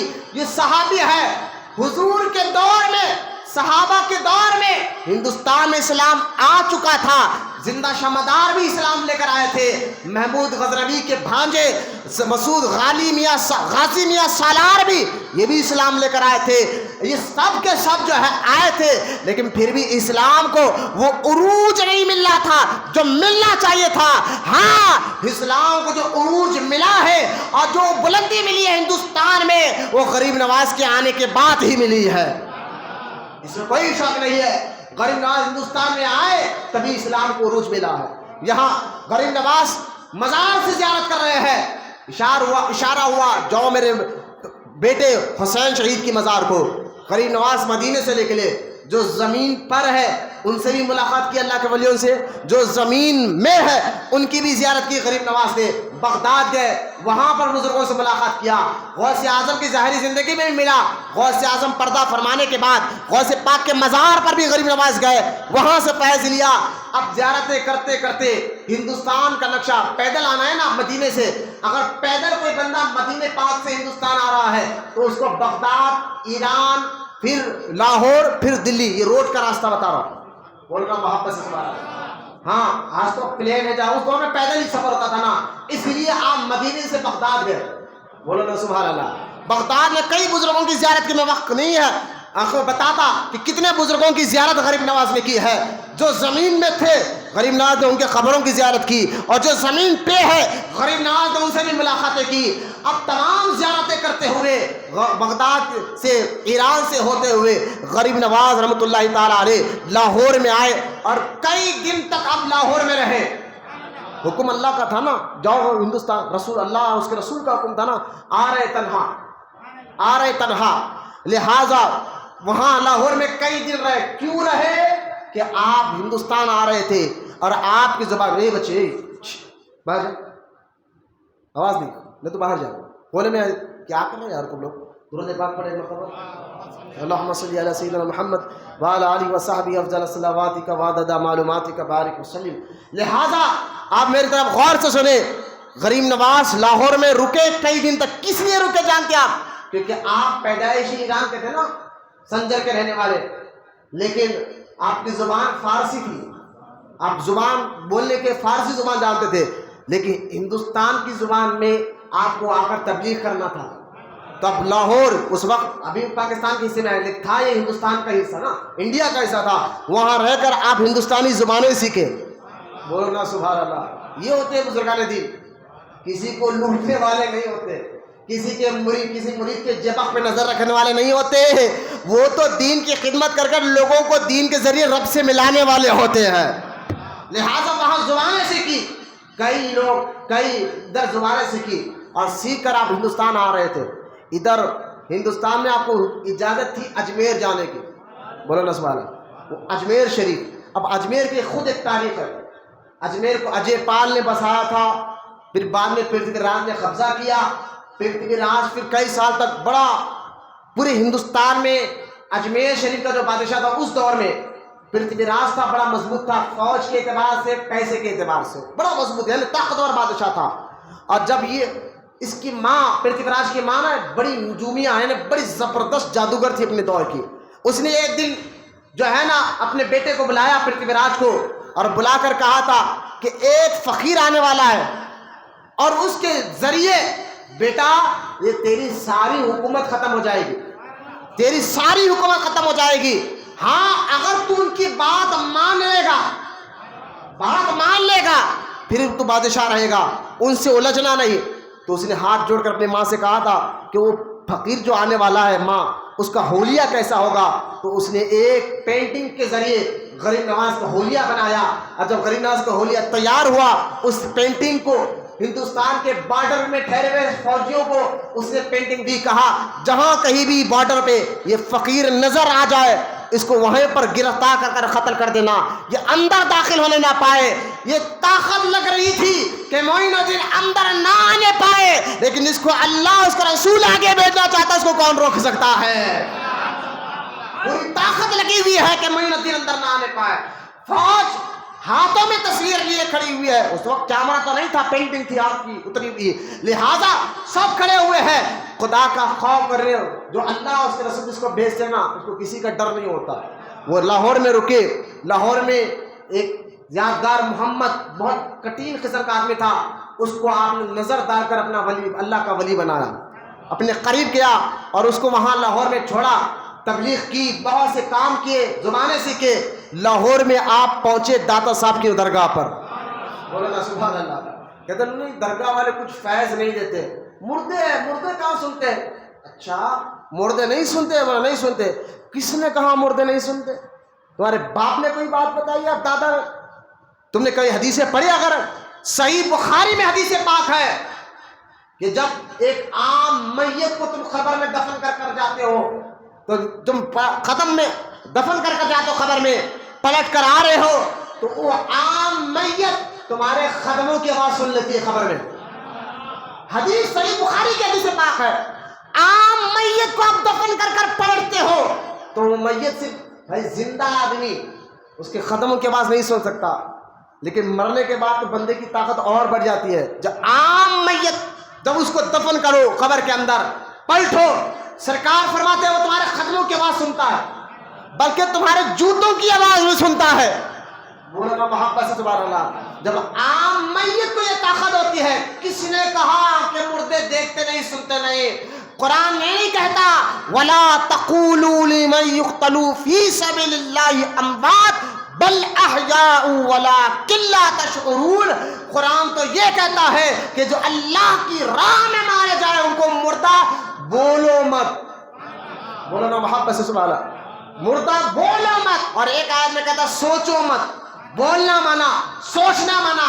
جب عام میت ہمارے جیسے گناہگار جب مرتے ہیں نا ان کی روح کو اتنی طاقت ہو جاتی ہے کہ جوتوں کی آواز سننے لگ جاتا ہے، تو اللہ کے محبوبہ جب خبر میں جاتے ہیں، بولنا محبت سے سبحان اللہ، جو اللہ کے نیک بندے قبر میں جاتے ہیں ان کی آواز، ان کو اللہ تعالیٰ کی طاقت اتنا پاور عطا فرماتا ہے، وہ چاہے تو ایک سیکنڈ میں بندے کی مشکلوں کو یوں بھی حل کر اللہ کی بارگاہ تک پہنچا دیتے ہیں۔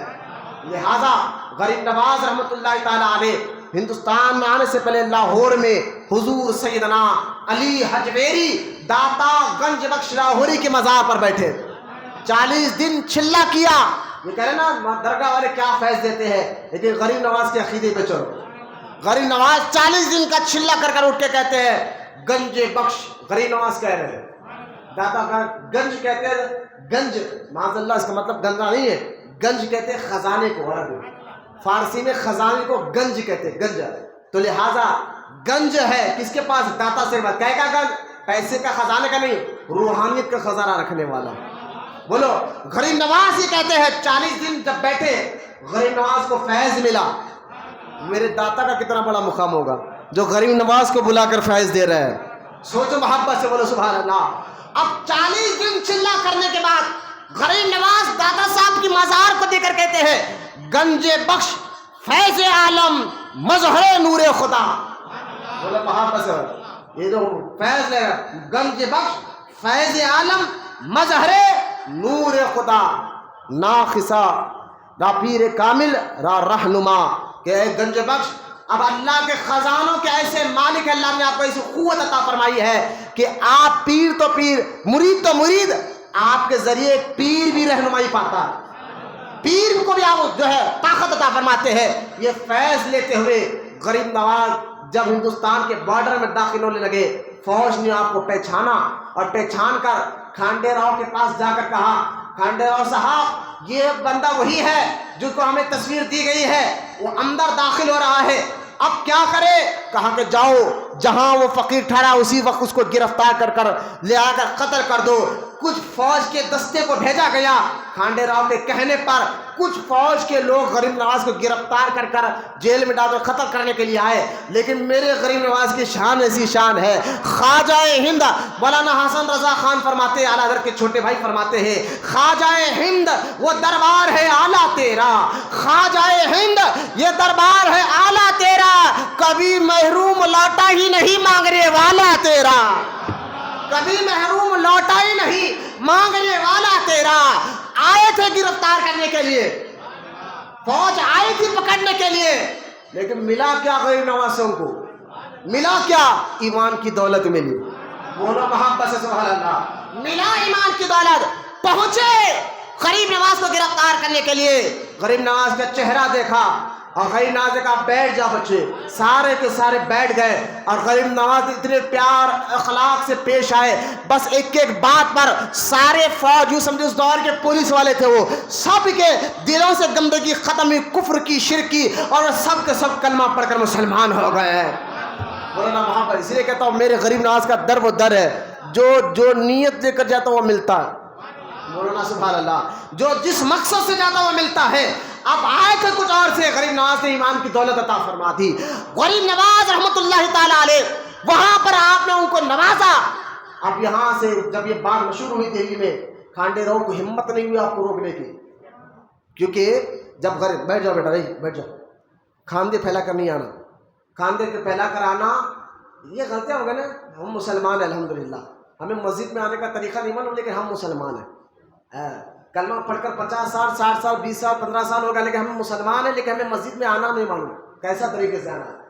کئی بار حدیث پاک نہیں سنی، سرکار نے فرمایا کہ جمعے کے دن لوگوں کے کھاندے پھیلاتے ہوئے مت جاؤ، جو ایسا کرے گا وہ دوزخ میں جانے کا راستہ بنا رہا ہے۔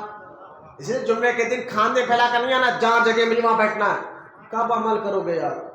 کلمہ پڑھ کے اتنے سال ہو کر ہمیں مسجد میں آنے کا ادب نہیں مان، پھر ہم مسلمان ہیں۔ ماشاءاللہ، اللہ ہمیں عمل کی توفیق عطا فرمائے، دین سیکھنے اور سمجھنے کی توفیق عطا فرمائے۔ وقت بہت ختم ہو گیا ہے، اب میں بالکل مختصر انداز میں کہہ رہا ہوں۔ غریب نواز رحمۃ اللہ تعالیٰ علیہ کو جب آپ آ رہے تھے نا، کیونکہ ہندوستان میں شہاب الدین محمد غوری نے حملہ کیا تھا پرتھوی راج پر، لیکن ہار گیا تھا بری طریقے سے، ہار کر وہ چلے گئے تھے، تو ان کے سپاہی دکر بکر ہو گئے تھے۔ ایک سپاہی راستے میں، ہارے ہوا سپاہی جو راستہ بھٹک گیا تھا، راستے میں غریب نواز کو ملا، دیکھا کہ ایک ہاتھ میں تسبیح ہے، قرآن ہے، بس ایک ایسا لباس پہنے ہوا کوئی بابا ہے جس کے لباس پر پیوند لگے ہوئے ہیں۔ کہا بابا اس طرف کہاں جا رہے ہو؟ کہا غریب نواز کے پاس۔ غریب نواز نے فرمایا اجمیر جا رہا ہوں، ہندوستان جا رہا ہوں۔ کہا بابا مت جاؤ وہاں پر۔ کیوں؟ کہ ہمارا بادشاہ ان سے ہار گئے، بڑی غلیظ قوم ہے، ہمارے پاس تو فوج تھی ہم ہار گئے، ہمارے پاس طاقت تھی ہم ہار گئے، ہم ہار کر بھاگ گئے، میں اس میں سے بھٹک کر یہاں ملا ہوں۔ نہ آپ کے پاس فوج ہے، نہ آپ کے پاس ہتھیار ہے، آپ اکیلے ان کا کیا کریں گے؟ آپ کے ساتھ ہے کیا؟ معین الدین نے فرمایا میرے ساتھ اللہ اور اس کا رسول ہے۔ بولنا سبحان اللہ، اللہ اور اس کا رسول ہے۔ غریب نواز رحمۃ اللہ تعالیٰ علیہ اجمیر شریف پہنچے، دلی آئے، کیونکہ آپ کو مشہور ہو گیا تھا نا، پرتھوی راج کی ماں بتا دی تھی۔ ایک جادوگر کہنے لگا معین الدین آگے جانا ہے تو مقابلہ مجھ سے کرو۔ جادوگر نے کہنا مجھ سے مقابلہ کرو تب اجمیر شریف کی طرف ہم جانے دیں گے۔ کہا کیا مقابلہ کرنا؟ دیکھو میں اتنا زبردست جادوگر ہوں، میں ہوا میں اڑ کر بتاتا ہوں، تم ہوا میں اڑ سکتے ہو؟ اسے ہوا میں اڑنے لگ گیا یہ کہہ کر، اب بولے کہ تو جہاں تک جاتا جا. وہ ہوا میں اڑتا رہا. غریب نواز نے اپنے چہیتے مرید قطب الدین بختیار کاکی کو دیکھا. کہا دین کی بات آئی نا, دشمن کو جہاں حق آتا ہے باطل وہاں غائب ہو جاتا ہے. دشمن اپنی طاقت بتا رہا ہے, اس کو رب کی طاقت بتانا ہے. بولو نا سبحان اللہ. کہا اپنے مرید خواجہ قطب الدین بختیار کاکی کو, تو کیا دیکھا, تو بھی ہوا میں اڑ. اب یہ بھی ہوا میں اڑے. اس کے 18 یا 19 سال کے نوجوان تھے خالی. کون؟ آپ کے مرید خواجہ قطب الدین بختیار کاکی رحمۃ اللہ تعالیٰ علیہ, جن کا مزار دلی میں ہے. ہوا میں اڑنے لگے. آپ بھی وہ جادوگر کو اڑنے لگا. ایک جگہ جا کر جادوگر رک گیا اور یہ آپ کے مرید اور اوپر گئے. فرمایا خریبا, وہ جادوگر کہنے لگا میری ہاتھ اتنی ہے. آپ نے فرمایا یہاں سے تو ہماری شروعات ہوتی ہے. بولو محبت سے سبحان اللہ. یہ کرامت کو دے کر جادوگر نیچے آ کر کلمہ پڑھ کر مسلمان ہوا. غریب نواز جس علاقے میں جاتے دھوم مچ رہی ہے. بس اللہ. ایک جگہ غریب نواز جنگل سے گزر ہے, اجمیر شریف جانا ہے. اجمیر شریف جانا ہے نا, پورا ہندوستان کے ہوتے ہوئے جا رہے ہیں. لاہور آئے, دلی آئے, دلی سے آپ جنگلوں سے ہوتے ہوئے جا رہے ہیں. جنگل میں ایک جگہ دیکھا کہ کچھ لوگ جنگل میں ایک پتل کی گائے ہے, اور پتل کی گائے کے سامنے کوئی یوں کھڑا ہے, کوئی یوں کھڑا ہے, کوئی یوں کھڑا ہے. غریب نواز نے دیکھا, مسکرائے. قریب گیا, گاؤں کے لوگوں کہا اس گائے سے مجھے دودھ چاہیے. بولو یا سبحان اللہ, دودھ چاہیے. اب وہ چہرہ دیکھنے لگے, سر سے لے کر پیر تک. بولے چہرہ تو بڑا نورانی ہے, عقل مند آدمی دکھ رہا ہے. ان کو اتنا پتہ نہیں کہ پتل کی گائے دودھ کہاں سے دے گی. کہا بابا یہ پتل کی گائے دودھ کہاں سے دے گی؟ پورا گاؤں دیکھ رہا ہے. بولو نا سبحان اللہ, پورا گاؤں دیکھ رہا ہے. کہیں پتل کی گائے دودھ کیا دے گی؟ غریب ہمیں تو دے گی. آگے بڑھے, اللہ کا نام لے کر ہاتھ پھیرا, اللہ کا نام لے کر ہاتھ پھیرا, دودھ اسی وقت نکلنے لگا. یہ کرامت دیکھ کر سارا کا سارا گاؤں کہتا ہے بابا اس گائے کا نکلا دودھ تو بعد میں پیئیں گے, پہلے آپ کے ہاتھ سے ایمان کا شربت ضرور پی لیں گے. بولو نا محبت سے سوال. یہ میرے غریب نواز دین کی خدمت کرتے ہیں. اگر کوئی قرآن سے سنتا ہے تو آپ کو قرآن سنا کرے مسلمان. کوئی اپنے اخلاق سے سنتا ہے تو اس کو اپنے اخلاق بتا کر مسلمان کر رہے ہیں. کوئی اگر قرآن نہیں مانتا, حدیث نہیں مانتا, نہ اخلاق سے متاثر ہے, اس کو کرامت بتا رہے ہیں. بولو نا سبحان اللہ. کرامت بتا رہے ہیں تاکہ یہ مسلمان ہو. غریب نواز اجمیر شریف پہنچے اور پہلا آپ یہ سارا مشہور واقعہ آپ ہندوستان کے, اچھا یہاں علماء فرماتے ہیں کہ غریب نواز گئے تو اجمیر شریف ہی کیوں گئے؟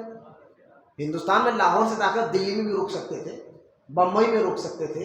ہندوستان کے اتنے کہیں نہ کیوں آپ اجمیر شریف ہی میں کیوں رکے؟ علماء کہتے ہیں کہ دیکھو جس طرح میرے آقا صلی اللہ علیہ وسلم مکہ میں پیدا ہوئے, چاہتے تو کسی شہر میں ہی پیدا ہوتے تھے, لیکن حضور پیدا مکہ میں ہوئے. کس لیے؟ کہ اس لیے کہ اس وقت پوری دنیا میں سب سے زیادہ ڈھیٹ مضبوط پتھر قسم کی قوم اگر کوئی تھی تو مکے میں تھی. تو حضور کو مکے میں پیدا کیا گیا تاکہ وہاں ایسے لوگوں سے دین کا آغاز کرے, تبلیغ کا آغاز کرے. بس اسی طرح نائب رسول اور عطائے رسول غریب نواز کو رسول اللہ نے فرمایا کہ ہندوستان کے شہر اجمیر شریف میں جاؤ. تو اس وقت پورے ہندوستان میں اجمیر شریف کا ہی علاقہ ایسا تھا جہاں پر پتھر قسم کے لوگ تھے. کہا غریب نواز کو تم وہیں جا کر دین کا آغاز کیا کرو. بولا وہاں پر سے سبحان اللہ. اجمیر شریف آئے, اونٹوں کی جگہ بیٹھا. مریدوں نے, سپاہیوں نے آ کر کہا سے اٹھو, یہاں ہمارے بادشاہ کے اونٹ بیٹھیں گے. آپ نے پیار سے سمجھایا, اخلاق سے سمجھایا, سمجھ میں بات نہیں آئی, جھٹکیاں دے کر اٹھایا گیا. آپ نے کہا ٹھیک ہے تمہارے بادشاہ کے اونٹ ہی بیٹھیں گے, کہہ کر اٹھے. کچھ دیر کے بعد سپاہی اٹھانے لگے, اونٹ اٹھتے نہیں, پوری طاقت لگا دی. خود بادشاہ آ گیا اور بادشاہ نے کہا کیا بات ہے, اونٹ کیوں نہ اٹھ رہے ہیں؟ بعد میں ایک سپاہی کو یاد آیا اور آ کر کہ حضور یہاں ایک بابا بیٹھے تھے فقیر قسم کا, اس نے کہا تھا اٹھتے اٹھتے تیرے اونٹ یہیں بیٹھیں گے. تو بادشاہ پرتھویراج کو دھوکا ہو گیا, وہ سمجھ گیا کہیں یہ وہی بابا تو نہیں جو میری ماں شہا دے رہی تھی. تو کہا جاؤ, وہ کوئی ہوگا میں اپنی طاقت سے دیکھ لوں گا. کہا کہ ٹھیک ہے تم جاؤ, اور جا کر ان کا ہاتھ پیر پکڑ کو مناؤ, وہاں سے اٹھاؤ. وہ گئے, سپاہی ہاتھ پیر پڑنے لگے. تو غریب نواز کو بڑے رحم دل نا, بڑے موم دل ہے. کبھی انشاءاللہ بھی وقت ختم ہوگا میں بتاتا, مزار میں جانے کے بعد بھی ایک بندے نے آپ کے مزار پر لاٹھی ماری تھی کہ معین الدین اتنے دنوں تو میری دعا کوئی نہیں سنتا، لاٹھی ماری اور واپس جانے لگا۔ غریب نواز نے آ کر گھر میں اس کو نوازش کی، گھر میں نوازش کی اور کہا کہ بیٹا پہچانا کون ہے؟ کہا نہیں۔ کمر اپنے چادر اٹھانا، کرتا اٹھایا، جو مارا نا تو نے وہ نشان میرے پیٹ پہ ہے۔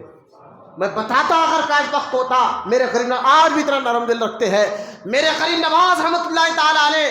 میں آپ کو ایک سوال جواب یہ کہنا چاہتا ہوں، جس اونٹوں کو غریب نواز بٹھائے اس کو پوری فوج ملا کر اٹھا نہیں سکی۔ اب تمہیں ناسی کا کتنا بڑا قانون لا لو، تم جو کچھ کرنا ہے کر لو، یہ ہندوستان کسی کے باپ کا نہیں، یہاں مسلمانوں کو بسانے والے غریب نواز ہے۔ غریب نواز کے اونٹوں کو کوئی نہیں اٹھا سکا، غریب نواز کے بٹھائے اونٹوں کو کوئی نہیں اٹھا سکا، تو غریب نواز کے بسائے مسلمانوں کو کون ہندوستان سے نکال سکتا ہے؟ جب تک غریب نواز کی ہند الولی کیا چوکھٹ سلامت رہے گی انشاءاللہ، یہ ہندوستان کا اسلام مسلمان بھی سلامت سے رہے گا انشاءاللہ۔ غریب نواز رحمۃ اللہ تعالیٰ علیہ انا ساگر کے پاس رہنے لگے۔ راجہ کو معلوم ہوا دھیرے دھیرے اسلام لوگ قبول کر رہے ہیں، راجہ کو بڑی تشویش ہوئی۔ راجہ نے رام دیو جادوگر کو بھیجا کہ رام دیو تم جاؤ، جا کر اپنے جادو سے مقابلہ کر کر اس کو ہٹاؤ، انا ساگر سے وہاں سے ہٹاؤ۔ رام دیو اپنے چند چیلوں کو لے کر حملے کے نیت سے آیا۔ لوگوں نے آ کر مریدوں نے کہا حضور رام دیو بڑا خطرناک جادوگر ہے، آپ سے مقابلے کے لیے آ رہا ہے۔ آپ نے کہا کہ کچھ نہیں کرے گا، آپ دعا پڑھے اور نماز نفل ادا کر کر ہاتھ میں مٹھی لیا، ایت الکرسی پڑھا، اور رام دیو، ابھی میں جے پال جادوگر کی بات نہیں کر رہا ہوں، رام دیو کی بات کر رہا ہوں، رام دیو کی طرف پھینکا، اس کی عقل یعنی یوں سمجھے کہ غریب نواز کو رام دیو نے جب پہلی بار دیکھا اس کی عقل چلے گئی۔ ہاتھ میں لاٹھی لیا، آیا تھا غریب نواز کو کاننے کے لیے، ہاتھ میں لاٹھی لے کر اپنے خود کے ساتھیوں کو مار مار کر ہکانا، خود کے ساتھیوں کو مار مار کر ہکانا، اور گیا خدمہ میں غریب نواز کے کہا حضور کلمہ پڑھا لیجیے، اپنا چیلا بنا لیجیے۔ غریب نواز نے کلمہ پڑھایا، فرمایا آج سے تمہارا نام رام دیو نہیں شادی دیو ہوگا۔ شاد کے تو خوشخبری والا، بولو یا سبحان اللہ۔ اب غریب نواز، اب راجہ کو جب معلوم ہوا اتنا بڑا خاص جادوگر وہ بھی کلمہ پڑھ لیا، اب اس کو نا کہ اپنی جے پال کو بلایا جائے، ہندوستان کا نمبر 1 جادوگر جے پال کو بلایا جائے۔ جے پال نے کہا میں یوں پہ ہکا لوں گا، پہلے پانی روکا جائے۔ غریب نواز رحمۃ اللہ علیہ کے مریدوں پر پانی روکا گیا۔ غریب نواز نے دیکھا کہ پانی روک رہے ہو، آپ نے اپنا آسا دیا اور سارے انا ساگر کو اس نے بلا لیا۔ ہم کہتے ہیں نا ہم غریب نواز کا دامن چھوڑیں گے، نہیں چھوڑیں گے۔ لوگ کہتے ہیں حیدرآباد میں تم بیٹھو، غریب نواز اجمیر شریف میں بیٹھے ہو، اتنا بڑا دامن۔ میں نے کہا دامن کی کیا بات کرتے ہو، میرا غریب نواز کا کاسا ایک چھوٹا سا کھٹورا ایسا ہے، پورے انا ساگر کو لے لے۔ میرے غریب نواز کے کاسے کا کوئی ماپ نہیں کر سکتا تو دامن کا عالم کیا ہوگا۔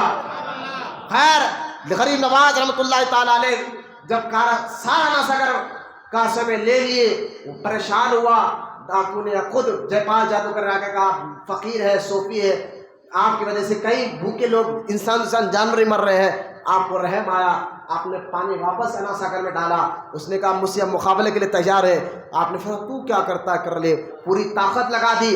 اب پوری طاقت میں جب دیکھا یہ ہار رہا ہے تو یہ جے پال نے کہا کہ اب میں اوپر سے آپ پر حملہ کروں گا، اوپر ہوا میں اڑنے لگا۔ غریب نواز جب تک دیکھتے رہے دیکھتے رہے دیکھتے رہے۔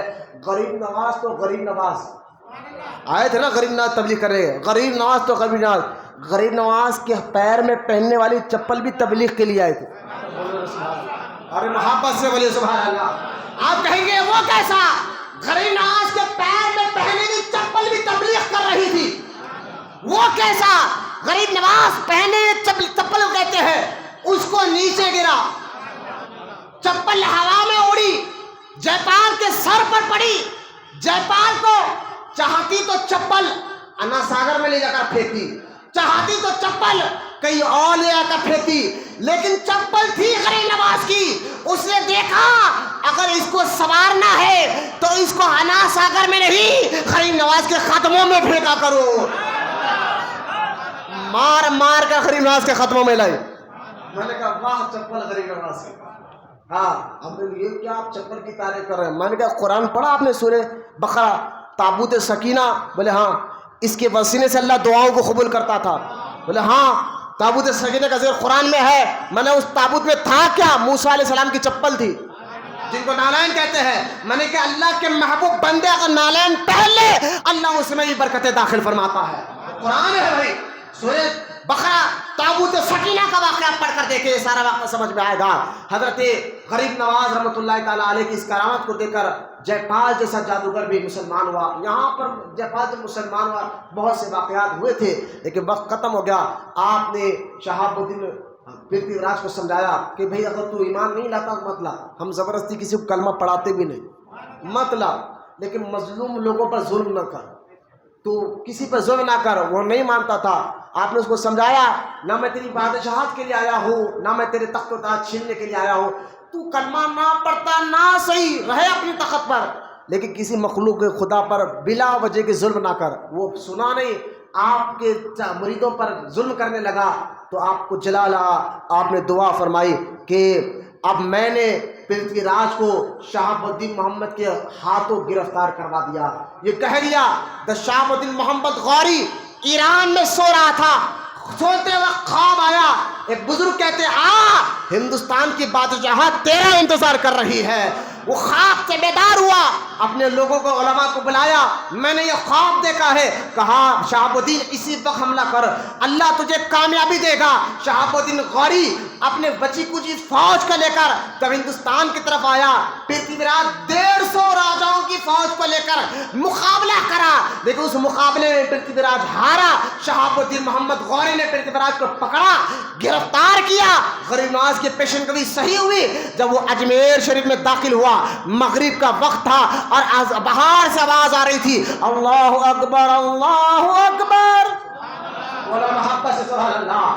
شہاب الدین محمد غوری کو حیرانی ہوئی کہ اس جنگل میں پہاڑ کے اوپر سے کون ہے جو آواز دے رہا ہے اذان کی. پہنچا مغرب کا وقت ہے، پہلے نماز تو پڑھ لو. گیا بادشاہی لباس اتارا، عام لباس پہنا، غریب نواز کے پیچھے جا کر نماز پڑھ لیا. نماز مغرب ادا کی. مغرب کی نماز ختم ہونا تھا. جیسا ہی لوگ ہٹے چہرہ دیکھا، قدموں پر گر کر کہنے لگا یہ بزرگ تو وہی ہے جو مجھے خواب میں آ کر کہا تھا ہندوستان کی بادشاہت تیرا انتظار کر رہی ہے. شہاب الدین محمد غوری ہندوستان کا پہلا مسلم بادشاہ چشتی ہے. غریب نواز کے ہاتھ میں ہاتھ دے کر مرید ہوا. پہلا مسلم بادشاہ چشتی ہے. چشتی بولو محبت سے سبحان اللہ.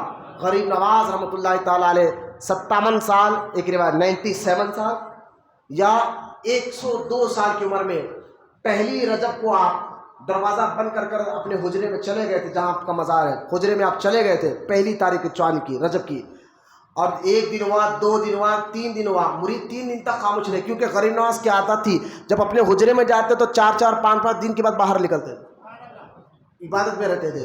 تو وہ مرید سمجھے کہ عبادت میں ہے لیکن 5ویں 6ویں دن ذکر کی آواز اللہ ختم ہوئی. 6واں دن ہو گیا. مرید نے دروازہ توڑ کر دیکھا غریب نواز پردہ فرما چکے تھے اور قدرت سے نور کے آپ کے پیشانے پر نور سے لکھا ہوا تھا. غریب نواز کے پیشانے پر نور سے کسی نے لکھا نہیں، قدرت کی جانب سے لکھا ہوا تھا. کیا؟ یہ اللہ کا محبوب تھا. بولو سبحان اللہ. یہ اللہ کا محبوب تھا اور اللہ کی محبت میں گیا. آج بھی مزار شریف سے وہ کرامتیں جاری ہے، انشاءاللہ قیامت تک جاری رہیں گی انشاءاللہ. آپ کے سلسلے آپ کو چشتی کیوں کہا جاتا ہے؟ آپ جو ہے مزار میں جانے کے بعد بھی آپ کا فیض کیسے جاری ہے، کیسے کیسے بزرگوں نے آپ کے درگاہوں پر آپ کی مزار کے پر زیارت کے لیے حاضر دی ہے. یہ ساری باتیں انشاءاللہ اتوار کے دن اسی مسجد میں دن کے ٹائم ظہر سے پہلے میں انشاءاللہ بیان کروں گا. ظہر تک بات ختم ہو جائے گی. ظہر کے بعد جو ہے انشاءاللہ کھانے کا انتظام ضرور آپ یہ اتوار کو آئیں گے نا انشاءاللہ. دین سیکھنے سمجھنے کے لیے آئیں گے. بولو سب مل کر انشاءاللہ ضرور تشریف لائیں. اتوار کے نہیں اتوار کو کل ہفتہ پرسوں اتوار صبح 10:30 سے محفل شروع ہوگی، ظہر سے پہلے ختم ہو جائے گی. آپ ضرور تشریف لائیں. اللہ کی بارگاہ میں دعا اللہ ہم تمام کو کہنے سننے سے زیادہ عمل کی توفیق عطا فرمائے. جتنے بوڑھے بچے نوجوان بیٹھے ہیں مولا ان کے بیٹھنے کو قبول فرمائے. تمام کو سچا عاشق رسول بنائے. سب کو حضور غریب نواز کے فیضان سے مالا مال فرمائے. وما علینا الا البلاغ.